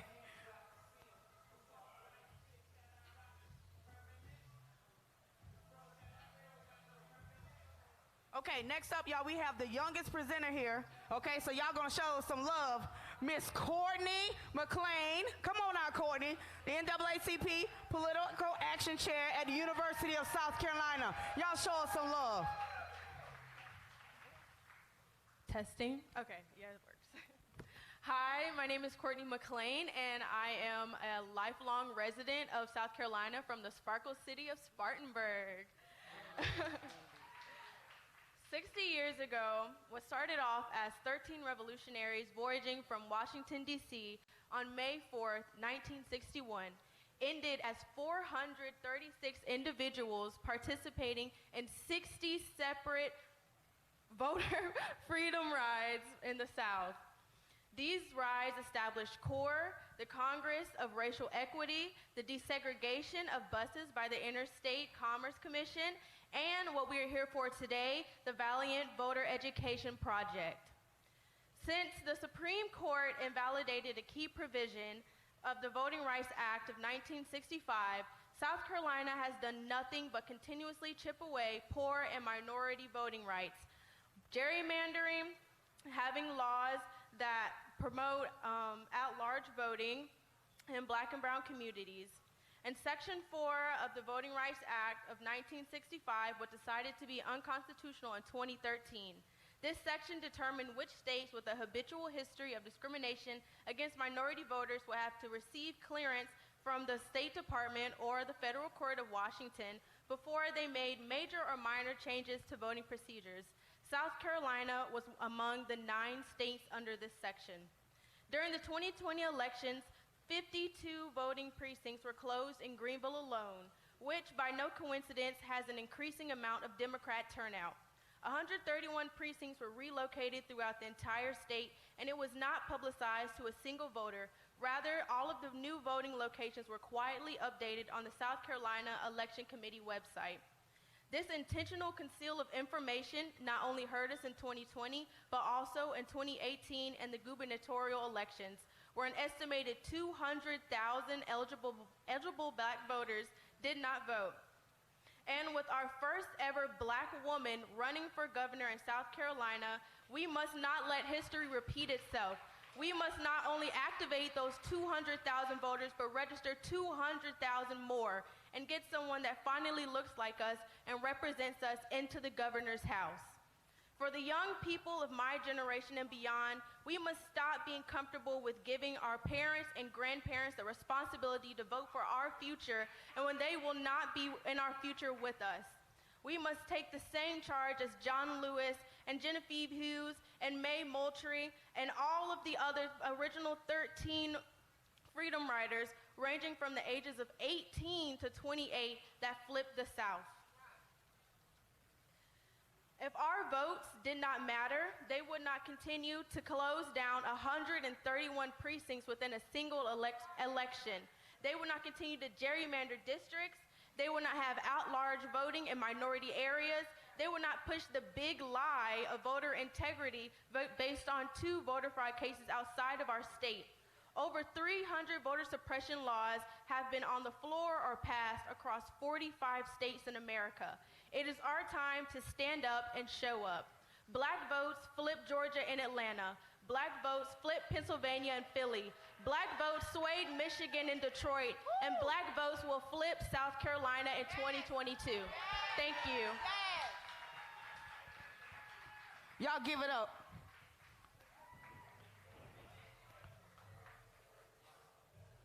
Y'all give it up one more time for Courtney McLean. Let's keep this thing on the roll. Y'all ready? Y'all all right out there? Y'all feeling good? Y'all got y'all fish? No? Okay, I'm about to eat mine in a minute. So this next presenter is the national organizer for the Hip Hop Caucus, serving as the resident expert in state and national voting rights, criminal justice reform, with a focus on defunding police and other civil and human rights issues by leading the Respect My Vote and Good Trouble departmental platforms. Y'all give it up for Brandy Williams, national organizer for the Hip Hop Caucus. Y'all give it up. Show y'all love. Clap. Here you go, baby. Thank you so much. So, as she said, I am Brandy Williams, and I bring you greetings from the Hip Hop Caucus, where I serve as the national organizer under the leadership of our president and CEO, Reverend Lennox Yearwood. I'm excited to be here today because today represents for me a moment I've been waiting for since the 11th grade. It was when I really began to study the American democratic system and truly understood the injustices performed against our people. I intentionally continued to learn about our history through college, graduating unintentionally with a minor in African American studies. What I didn't understand at that time was that God was setting me up for this, my, and our Esther 4:14 moment. He brought us all here and led us to this place for such a time as this. We are here today to demand justice for all people through expanded access to the ballot. Our collective energy exemplifies and solidly underscores a key principle in American democracy. The people have the power. So let us not forget this. Let us not waver in our demands for the passage of the For the People Act, the John Lewis Voting Rights Advancement Act, and DC statehood, two of which are right now, they're debating in the Senate right now. Let us not stop educating our community on what is happening and what's at stake, because we all have the power to create change. Let us not miss our opportunity during this, our Esther 4:14 moment. Ashe, all power to the people. Y'all get up for Brandy Williams one more time. So next up, we have a musical performance, guys. And I want to tell y'all, in the warm-up, like sound check, this brother can sing. He is talented. Y'all ready for some good music? Okay. So y'all, welcome to the stage, Ray Singleton. Ray Singleton, okay? Hey, you need some more? You want to? Okay, y'all got to do it one more time, because he said, y'all give it up for Ray Singleton. Yeah, see, I like that. That was good, ain't it, Ray?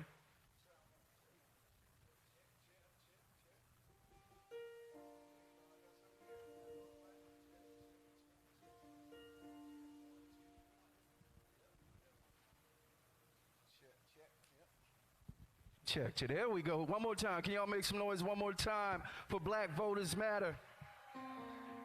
My name is Ray Singleton. I'm from Charleston, South Carolina. Shout out to everybody that came from Charleston, South Carolina. That's my hometown. I think the Scott family, y'all know my family. They're the Lucas sisters down in Charleston. But I look at this crowd. I was getting ready to sing some Bob Marley, but I want y'all to sing a little bit from me. I'm the minister of music at my church in Rock Hill, South Carolina. And we do this little song. It goes like this. Sing how great is our God. Sing me how great is our God. I know I got a choir out there. Oh, we'll see how great. Come on, y'all know the song. It's our God. Can we do that one more time?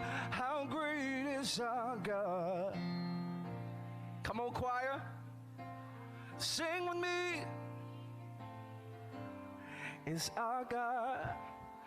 Oh, we'll see how great. Y'all got it.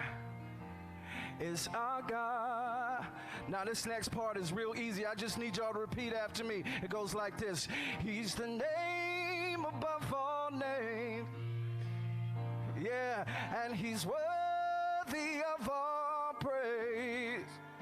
So mighty are the works of your hands. There you go, choir. Almighty are the works of your hands. Oh, he's a name above all names. Yeah, he's worthy of all praise. Almighty are the works of your hands. Almighty are the works of your hands. Everybody say, how great. How great is our, sing me, is our God. Oh, we'll see how great is our God. Y'all sound real good out there. How great, how great, how great, how great is our God. How great is our God? How great, how great. Let me hear y'all. Is our God. Can y'all clap it up for yourself right there? Can you clap it up right there for yourself? Once again, my name is Ray Singleton. Originally from Charleston, South Carolina. It's such a humbling experience to be in the building with such power, with such history, with the pain that's in the building. I just want to get here on and lift you all up, give you some kind of inspiration to keep going. I heard this ride is going all the way to DC, so hopefully I can put some gas in your tank. on the way up there. Thank you so much for being here with me. This next song is a song by John Legend, and it's called If You're Out There. If you hear this message, wherever you stand, I'm calling every woman, I'm calling every man. We're the generation, we can't afford to wait. The future started yesterday, and we're already late. See, we've been looking for a song to sing. We search for a melody, we search for someone to lead. And we've been waiting for the world to change. If you feel the same, then go on and say if you're out there. To sing along with me if you're out there. I'm dying to believe that you're out there.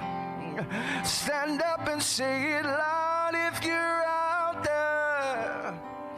Tomorrow's starting now.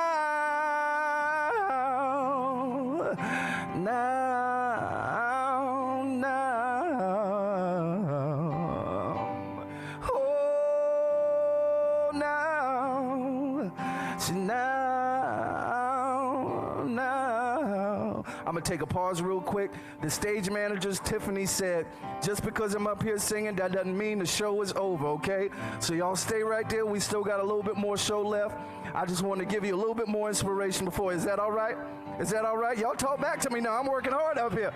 Y'all talk back to me now. There we go. Do I sound good? Can I get a clap or something? Hey, let me do that one more time. If you're out there, then sing along with me if you're out there. I'm dying to believe that you're out there. Just stand up and say it loud if you're out there. Tomorrow's starting now. So now.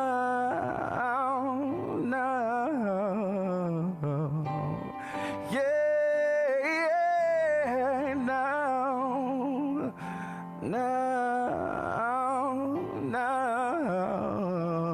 Y'all make some noise for yourself right there, please. I'm gonna do one more song and I'm gonna get out your way real quick. My beautiful wife is in the building. Can y'all clap it up for the love of my life? Yes.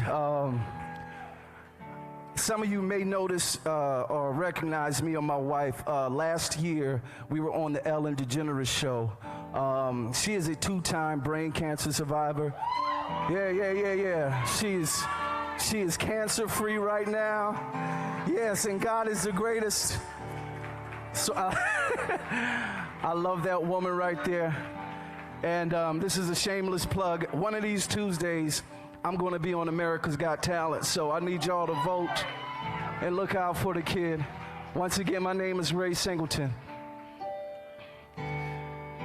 One day, when the glory comes, it'll be ours. It'll be ours. Oh, one day, when the war is won, we will be sure, we will be sure. Oh, glory, oh, glory, yeah, glory, oh, glory. Now the war is not over, victory isn't won, but we'll fight on to the finish. When it's all said and done, we'll cry glory, oh glory, yeah glory, oh glory. One day, when the glory comes, it'll be ours, it'll be ours. Oh, one day, when the war is won, we will be sure, we will be sure. Oh, glory. Thank you all so much. I hope you enjoy the rest of the show. Thank you, thank you, thank you.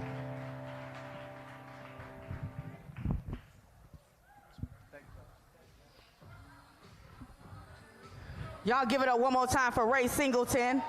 Wasn't it amazing? He was so amazing. I don't know if y'all got a chance to see that video when he was singing to his wife.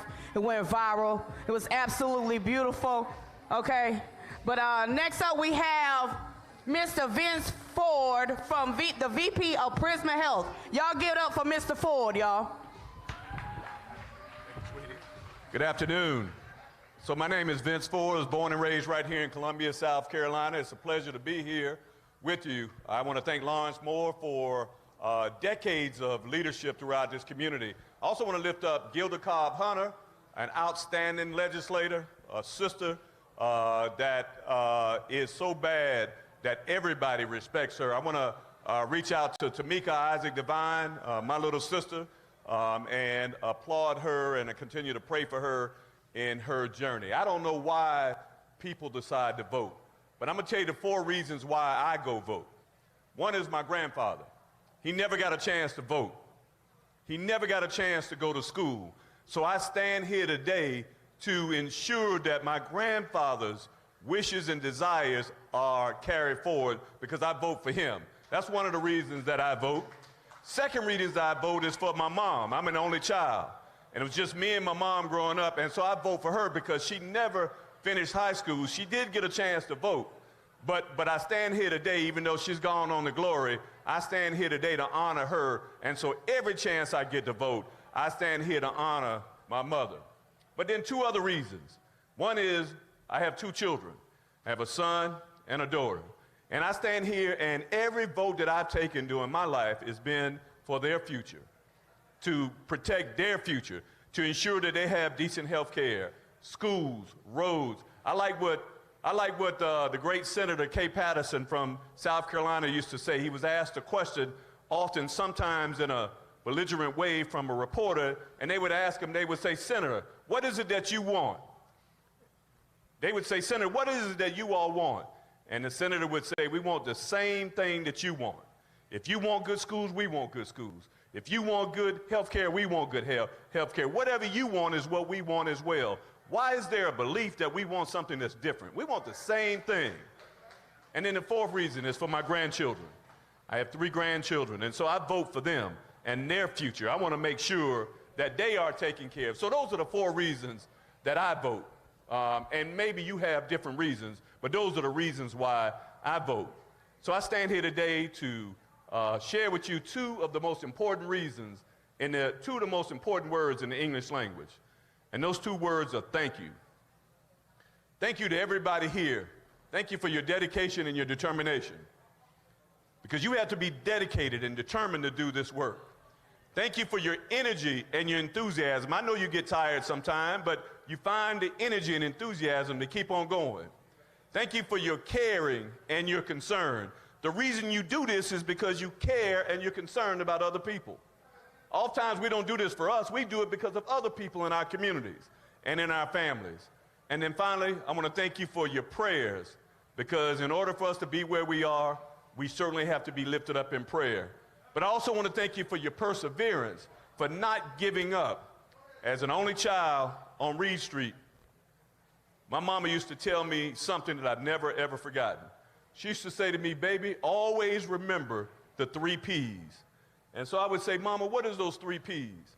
And she would say that if you want to be successful, son, that you have to pray. And in fact, I like what she would tell me. She would grab me by the hand and she would carry me to the front door. And so before we would leave the house to go to school, she would pray for me. See, she didn't ask the school to pray for me. She did it. She prayed for me. And so prayer is important. Second is preparation. See, in order for us to be here today, somebody had to prepare to have us here. So preparation is important. I like what the saying says, if you fail to plan, you plan to fail.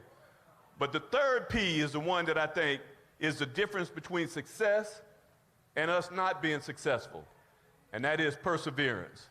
She would often tell me that, baby, that if you want to be successful, you have to persevere. You cannot give up. And so no matter, I like the fact that I received a text this morning from Lawrence, and he said, regardless of the rain or the weather, we're going to be here today. And so you persevere. You don't give up. You don't stop. You don't do what people expect you to do, and that is to give up when the going gets tough. My good friend and fraternity brother, I know I have some fraternity brothers here. Craig Conwell is one, and appreciate Craig, his leadership throughout this state, my man, and other fraternity brothers. But let me tell you, Charles Bolden, who's a friend of mine, who grew up right around the corner from me. Charles was a bad brother. And some of you may have known Ron McNair, another fraternity brother, Craig, from Lake City, South Carolina. Well, Charles and Ron would be at NASA, and when they would see a young astronaut doing well and sometimes struggling, what they would do is go up to them and encourage them by balling up their fists and tapping them on the shoulder. And then they would utter these words. They would say, "Hang it over the edge." And they did that often to encourage the other astronauts, particularly those that looked like us, and say to them, "Hang it over the edge." So I remember talking to Charlie, and by the way, you may not, if you don't know Charlie, Charlie Bolden was the head of NASA at one point, right out of this community. He was on the space shuttle 4 times. 2 of the times he was driving that bad boy, right here out of this community. And so Charles said to me one day, he said, "Ford," he said, "I would tell them to hang it over the edge." And I said, "Charles, what does that mean?" And I want to utter his words to you today.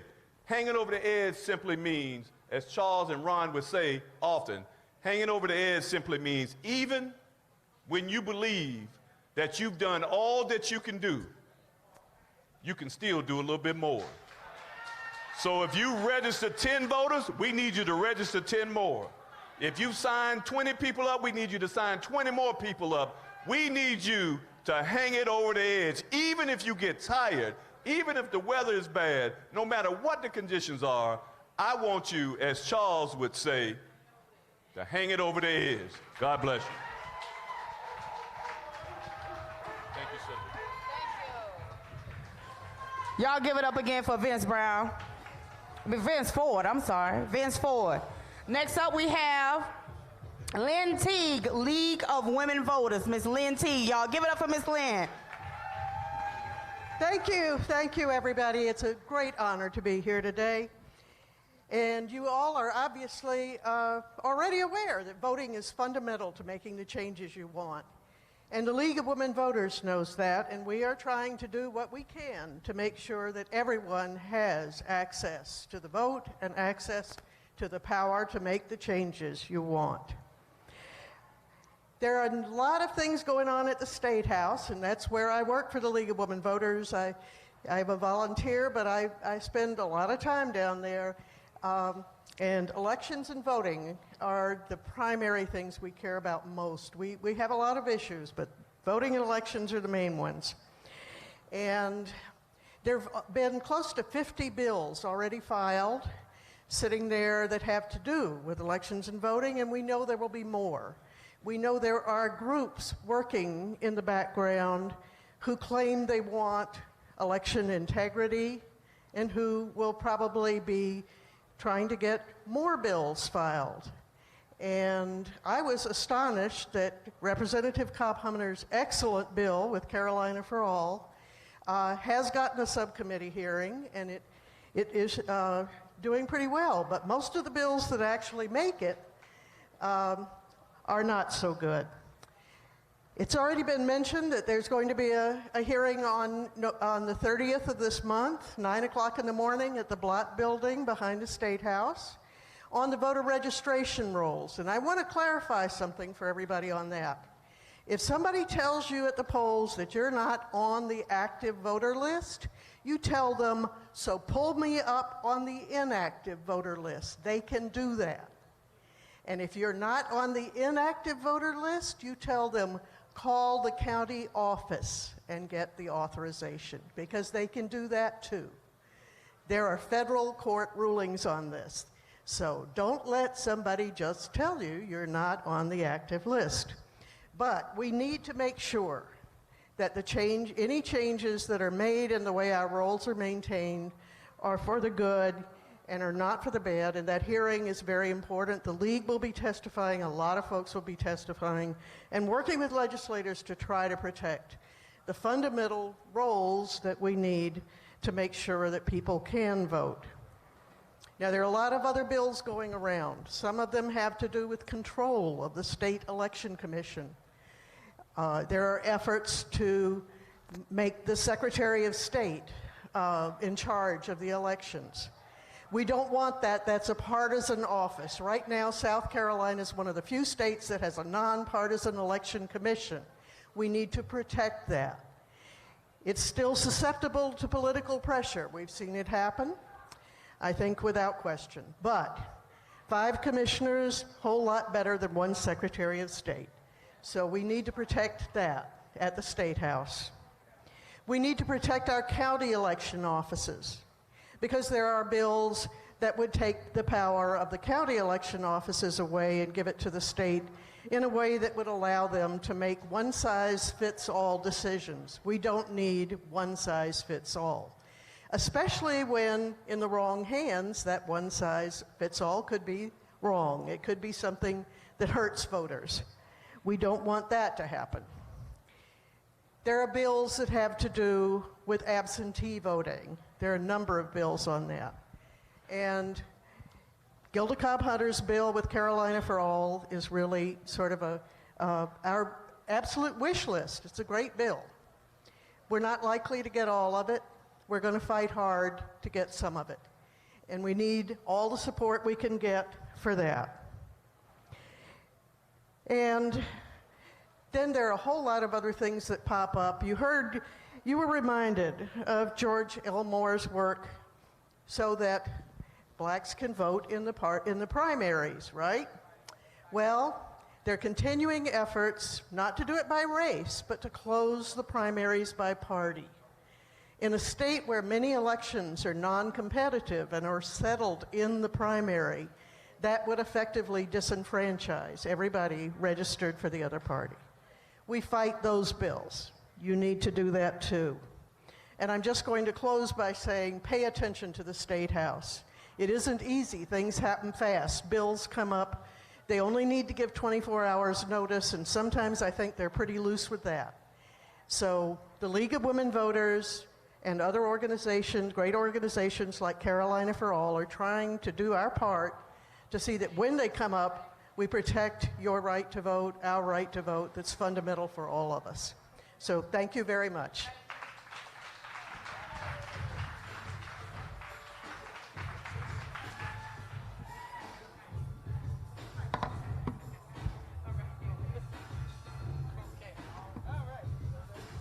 Y'all give it up again for Miss Lynn Teague.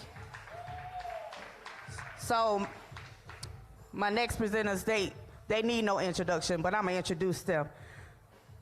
Coming to the stage right now is my son, the General, and Tamika Mallory, y'all.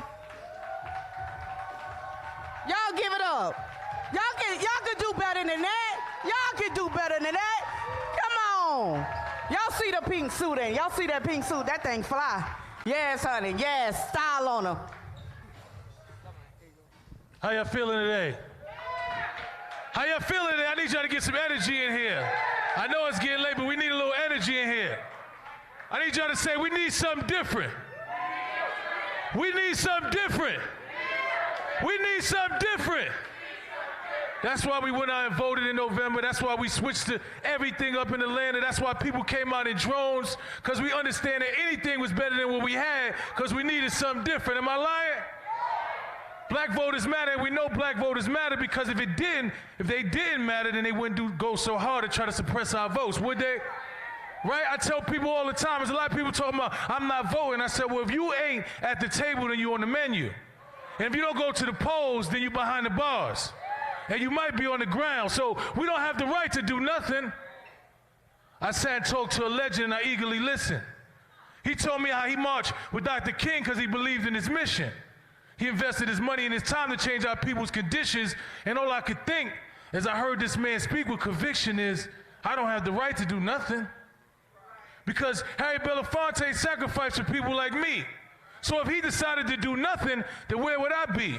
You see, if he was just content with his celebrity status, there wouldn't be an Until Freedom or Black Voters Matter. So I don't have the right to do nothing because we stand on the shoulders of our elders. We got to continue their fight against the system that failed us. Mr. B tells us, he drills in our minds, we got to carry this torch. You see, this is our time. Injustice is a crime, but it's about execution. And those directly impacted must be the solution. So I don't have the right to do nothing because revolution is a part of evolution. And our forefathers weren't given no restitution. They was given destitution and treatment that's inhumane. So if we're part of the solution, how the hell we go complain? So I don't have the right to do nothing. I'm on a mission. I'm screaming until they listen. Dr. King died for freedom. I'm carrying on tradition. My people want justice. I'm carrying that petition. Police is out here killing us. We're going to need some more convictions. Peaceful and passive are not the same thing. Know the difference. You are not supposed to lay down and die with no resistance, so I don't have the right to do nothing. I don't have the right not to fight for my life. It's a gift from God. So with all of my might, I will protect my freedom, my family, my home. I know y'all gonna fight with me. Y'all ain't gonna leave me alone.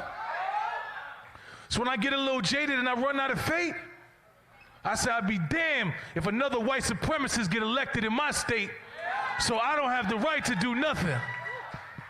Listen, some of us gonna ride to freedom, some of us gonna walk to freedom, but I believe we all gonna get to freedom. God bless y'all. Nice.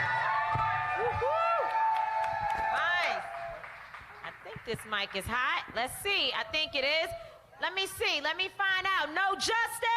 No peace. No justice. No peace. No justice. No peace. No justice. No peace. What do we want? When do we want it? Now. When do we want it? Now. Yes. We got some energy in this building. Let's go. give some love to Black Voters Matter for bringing us all together. Let's give them some real love, y'all. I want to say that, first of all, my name is Tamika Mallory, and this is my brother, my son, Lennon. We are two of the four co-founders of Until Freedom, a social justice organization, and we are so proud to be in collaboration with all of you for this voting rights tour. I want to say publicly today that Latasha Brown is my big sister and mentor that I appreciate and love so much because she is teaching me what it is to be a fearless freedom fighter. Let's give Latasha Brown some love, all the love. And isn't she fabulous with her Michelle Obama beautiful hair that is flowing in the air?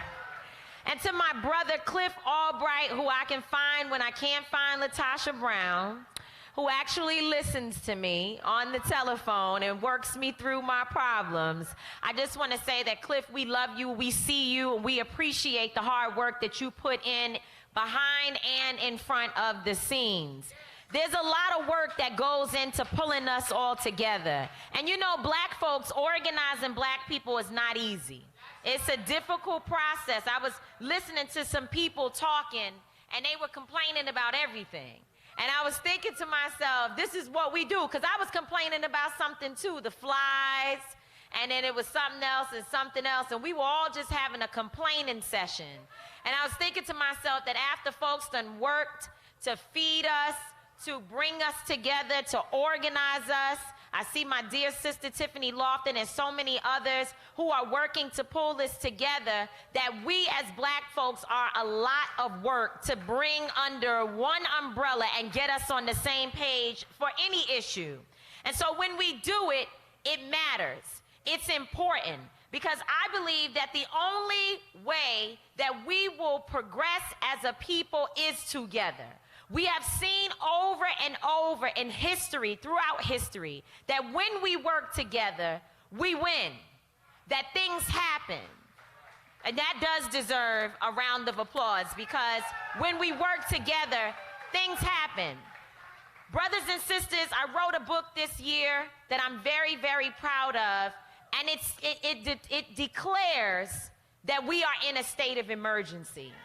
The reason why we're on this tour is hot, We worked all year last year. People sacrificed so much until Freedom moved literally to Louisville, Kentucky for 4 months to live with the family of Breonna Taylor, to fight alongside her and that community to get justice for that sister. We worked and traveled to Minneapolis and other places around this country to stand with George Floyd's family, Dante Wright's family, and even as recently as Ma'Khia Bryant's family, a 16-year-old who was shot down in Columbus, Ohio, and some of us said, well, she had a knife, and therefore it may be justified. But I promise you, as we talk about this state of emergency, that I know for sure that if a cop approached a group of white young people who were in a fight, that they would not have shot that young person down center mass.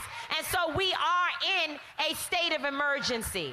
And while each one of us may have different areas of expertise, we work specifically on mass incarceration and police accountability. Others may be in here that work on education. I met a young brother today who's in environmental justice. Obviously, economic justice means so much to us. But if we don't have our voting rights, none of the other things that we are working so hard and struggling for will matter. Those things are directly connected to the fact that we must have our power. And collaboration is key. For me, my message along this tour is that if we do not find ways to push back against these narratives, the narratives that we, the leaders, are stealing money, that we are fraudulent, that we are harming and hurting other individuals, even when folks, and we have disagreement, because those things will come up.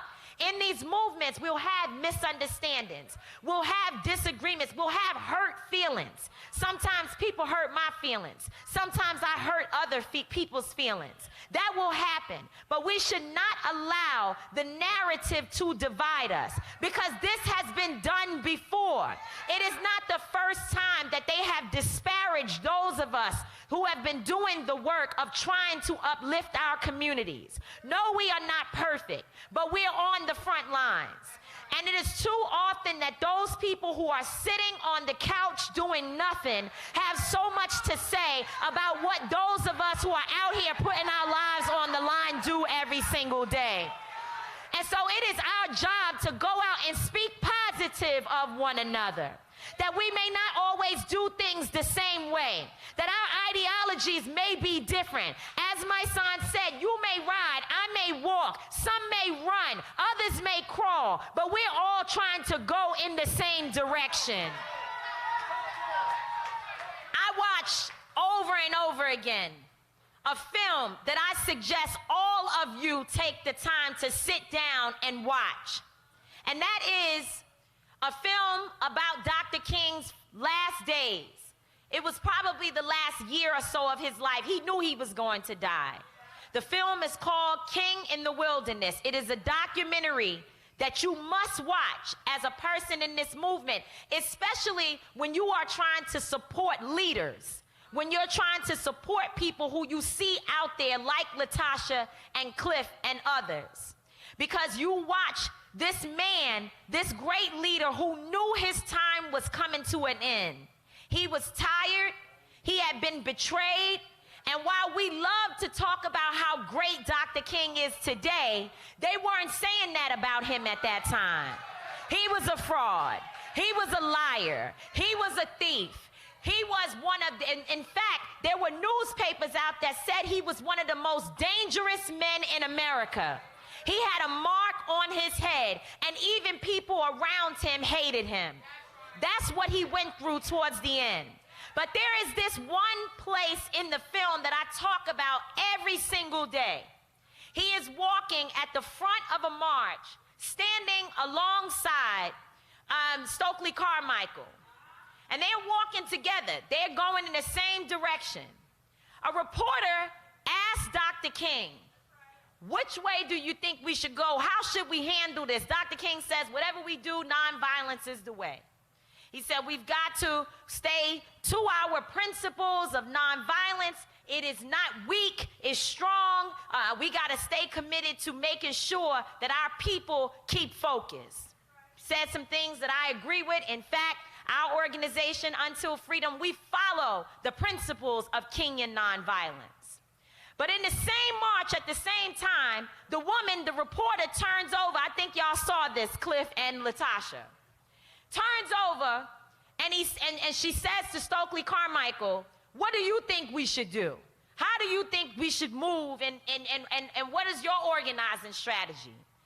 And Stokely Carmichael looks at her and says, we need to burn this whole damn thing down. They were on two different pages in terms of how to get there. But they were both walking in the same march, going the same way, and neither one of them said, my brother or sister can't show up, and I don't want you to be a part of this effort because you may think differently from me.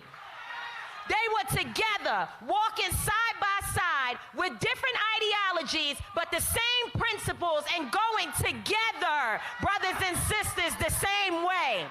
We do not have the luxury of leaving our people behind. Ray with his pants hanging down, Keisha, who may be on a pole, they must be at the center of this movement too.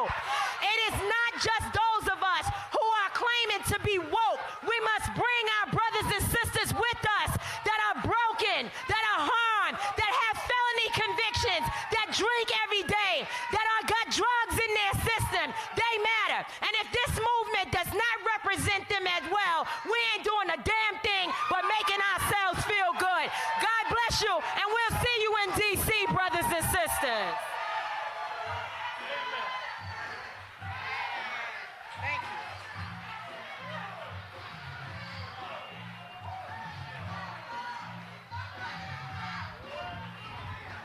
Is this one? Oh, this one. This one? Y'all hear this? I don't even know what to say after that, but welcome to the stage, Cliff Albright and Latasha Brown. Y'all give it up. Give it up. Hey, say it loud. I'm black and I'm proud. I'll hear you, South Carolina. I'm black and I'm proud. Yes, we are. Say it loud. I'm black and I'm proud. All right. Woo! I don't know about y'all, but Tamika got me ready. I'm ready to walk to D.C. She done got me fired up. I thought I was tired. I was like, oh, I ain't tired. All right, come on, let's go. Let's go, let's come on. Hey, brothers and sisters, how y'all are doing? What's happening, South Carolina? You know, we're gonna be really short because we got a long way, and I know it's been a long program, but hasn't it been rich? It's really been rich. Sometimes, y'all, we just got to come together to heal. We got to come together to grieve together. We got to hold each other. Sometimes we just got to create space to hold each other, right, and to affirm each other. And sometimes that's all we need. Like, and in the midst of this, that as long as we center, like we center that we're saying, okay, we're going to fight racism, and white folks become the center, that in itself is a problem. We have to center ourselves and our power, because it was in this state that half of the Africans that had been enslaved were brought right up there through Charleston. But look at this room right now. Just take a moment, look at this room. We still here, y'all. We still here. Because there was somebody at that moment, somebody on the plantation somewhere, whether they were in a rice paddy or whether they were picking cotton, they said, I'm going to live, my children going to live, and my children's children are going to live. And they not going to be slaves. Because before I be a slave, I'll be buried in my grave and go home to my Lord and be free. And they meant that. They meant that, y'all. Does that spirit still live in you? Does that spirit, we're going to D.C. It don't even matter what happened tonight. It does matter on one hand, because yes, there's repercussions. But listen, let me tell you, somebody better tell them we coming. We coming. We coming. We ain't stopping. We coming. And see, what Cliff always talks about is, he always talks about how we believe, and what the Bible says that. It says, as a man or woman thinketh. What does it say? So my question, brothers and sisters, is there anybody else other than you that's going to determine your liberation? Oh, is our liberation going to be contingent on white acceptance? No, no, brothers and sisters. At the end of the day, the wealth that is in this country, they love to brag around, this is the wealthiest country. And I know, hell, you are the wealthiest country in the world. You had free labor for over 200 years. Oh, no, we coming. And we coming for our money. We coming. We coming for everything that is due to us and our people. And part of the only thing that I think is a barrier is that we got to believe. We got to believe in a vision greater than what we see right now. And so what I'm going to ask y'all to do, I do this everywhere I go, right? Because I want us to start thinking. I want you all, wherever you are, I want you to get centered. And I want you to close your eyes. And then I want you to listen to this question with your heart. What would this nation look like without racism? No, I ain't say America. Listen to my question. Because I'm with you right there. But what would this nation look like without racism? We would have reparations. I hear some other stuff. Equity.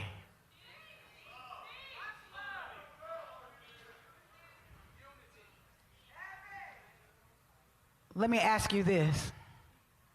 What would a nation look like that you felt respected, valued, and honored? What does that look like? I'm asking this because we can talk about policy and we can talk about these positions, but at the end of the day, nothing comes in existence in the physical world if we're not envisioning it, right? I am not going to spend the rest of my life just telling what white folks need to do. I am trying to recreate a new vision, a radical reimagining of the kind of system, the kind of world that I want for my children, for myself. And so we have to stand in that space, y'all. What is it that we want this nation to look like? What is it that we deserve, that we want, where we would feel honored and respected and literally valued? I don't even know about no inclusion. Let me tell you why. I ain't trying, because I heard somebody earlier said, we want the same thing that y'all got. No, we don't, because it's a mess. I want something better. I want a healthcare system that is not exploiting the sick, but is actually rooted in the building of wellness, that every single human being got access to healthcare. Y'all want that? I want an education system that we ain't talking about we don't want critical race theory, or we don't want to. I want an education system that is based on the education of the people that actually built that system. Do y'all know it was folks in South Carolina that came up with the concept of public education? Black folk. I want to live in a world that regardless of my sexual orientation, regardless of my gender, my religious beliefs, that I can feel valued, honored, and respected. Don't y'all want that? Then we got to elevate the conversation. We got to do the work that is before us now, but it's all, do y'all remember Jacob's ladder? We climbing Jacob's ladder, but what it's going to require, brothers and sisters, because I'm not even in the space, I'm not even asking this for an amen. I want y'all to feel what I'm saying. I need you to use your radical reimagination of every single system, right? That we know that literally our workday wouldn't even be the same. Do y'all know we working to death because some of that was based on the institution of slavery?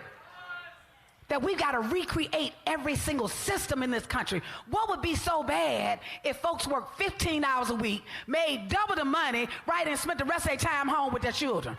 What would be wrong with that? What would prevent us from creating that? My point is that we have to really be able to radically reimagine. Y'all got to radically reimagine South Carolina. We can't continue to be in this vortex that we're responding to someone else's vision that never included us in the first place. But we've got to literally create a vision that's not only going to liberate us, but it's going to liberate every single human being. Because the world that we have, we ain't got to have no, you ain't got to convince black folks about no inclusion.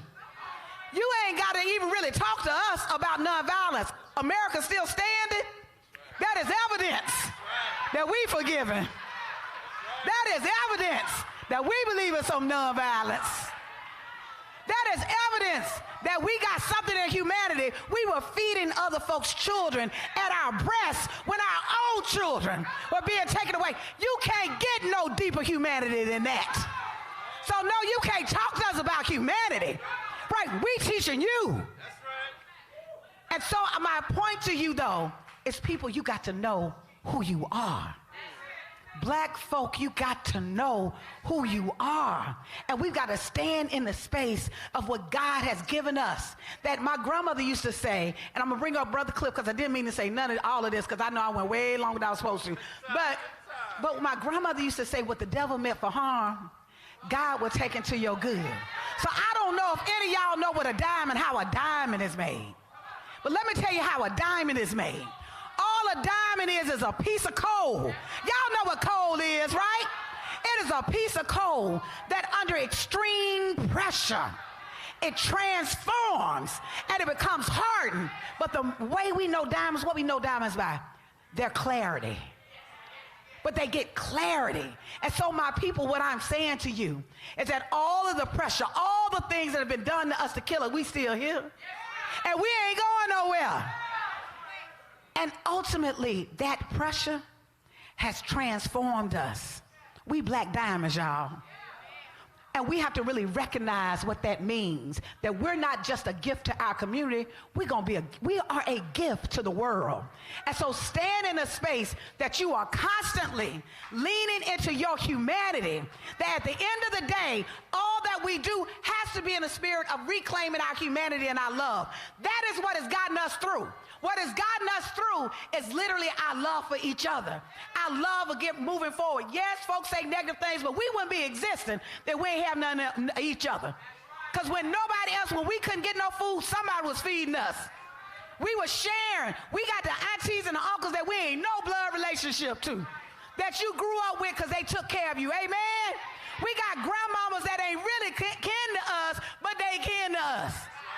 Because in our community, there's a culture and a beauty in our people that we have always been nurturers and taking care of each other. So my people, I'm going to ask you again, what is your vision for a new nation? Are you going to be the founders of a new kind of nation moving forward where you can feel respected, valued? And so with that, I'm going to pull my brother Cliff up. Well, the first thing I did right was the day I started to fight. Keeping your eyes on the prize and hold on, hold on. Well, the last thing I did wrong, I stayed in the wilderness a day too long. Keep your eyes on the prize and hold on, hold on, hold on, hold on. Keep your eyes on the prize and hold on, hold on. Amen. Come on, Brother Cliff. Lordy, Lordy, Lordy, Lordy, Lordy. How we doing, South Carolina? I tell you, there's only one thing harder than following LaTosha Brown. And that's following Tamika Mallory and LaTosha Brown. But I'm going to do my best, y'all. I'm going to do my best. Y'all, we are so glad to be here. First of all, I want to see who we got in the house. We got anybody? I know we got some folks from Columbia in the house. We got some Columbia folks in the house. All right. We got anybody from the Low Country in the house? All right. We got any upstate? Any upstate in the house? Anybody upstate? Nope, nobody upstate. Greenville? Anybody from Greenville in the house? Who's there? All right, all right. But here's the deal, y'all, and I'm gonna take a minute just to give y'all a quick update on where we are, because we are doing this Freedom Friday. In fact, let me go back a step, because Sister came up earlier and she did her poem. I think she's over here, right? And she started off, she said, well, I thought this was Black Lives Matter, right? Oh, but this is Black Voters Matter. And I hope you got a sense of we all the same. Right? We ain't got no issue talking about the issues that are plaguing our community. In fact, we tell folks all the time, don't get it twisted. We're not a voting organization. We are a power-building organization. In fact, we call the organization what we call it for a reason. We ain't call it Black Votes Matter. We call it Black Voters Matter. Because there are folks that care about black votes that don't give a damn about black voters. But we care about our community, so we ain't never mad when we get in a rally or discussion. We talking about issues of police violence or environmental justice or gentrification or education or any of the other, or reparations or any, say that again, or reparations or any of these other issues, right? Because that's what our agenda is all about.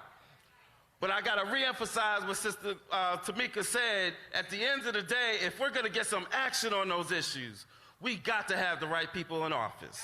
We got to have the people that control the policies and control the resources.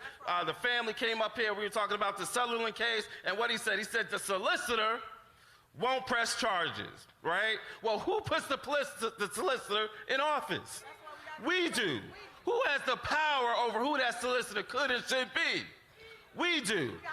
So we got to hold them accountable. And we got to take power over how they get into office to begin with. So we're doing this Freedom Ride to talk about that process of what is the voting process, what is the voter access, what are the voting rights that lets us decide who's in these positions of power in our community.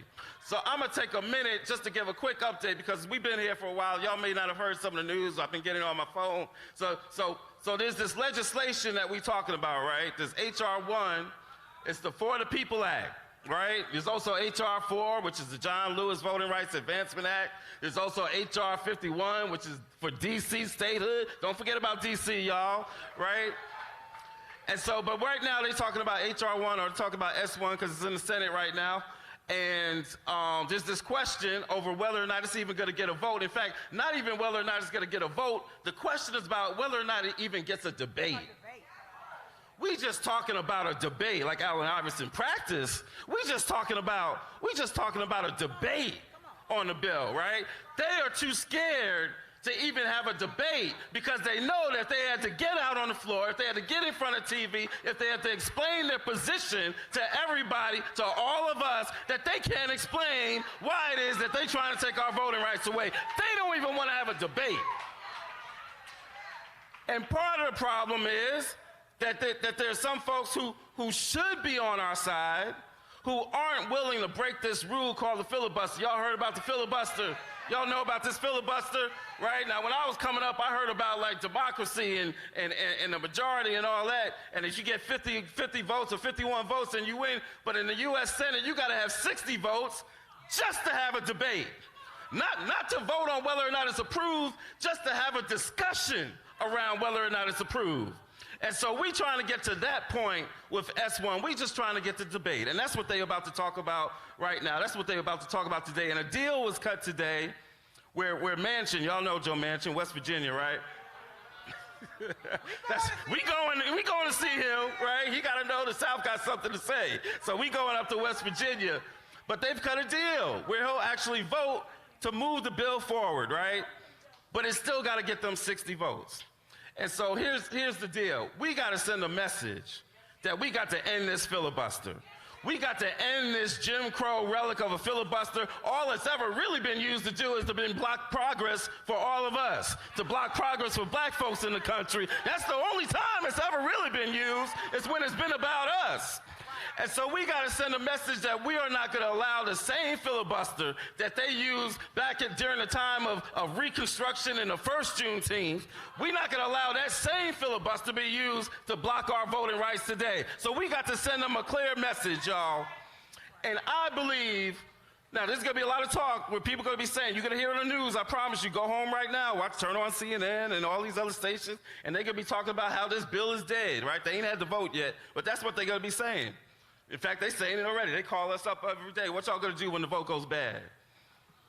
And I'm not believing that. I tell them, well, I don't know if the vote's going to go bad. And even if it does go bad, I don't really care, because what I know is regardless of what happens today, we are going to get the rights that we deserve. Because I believe I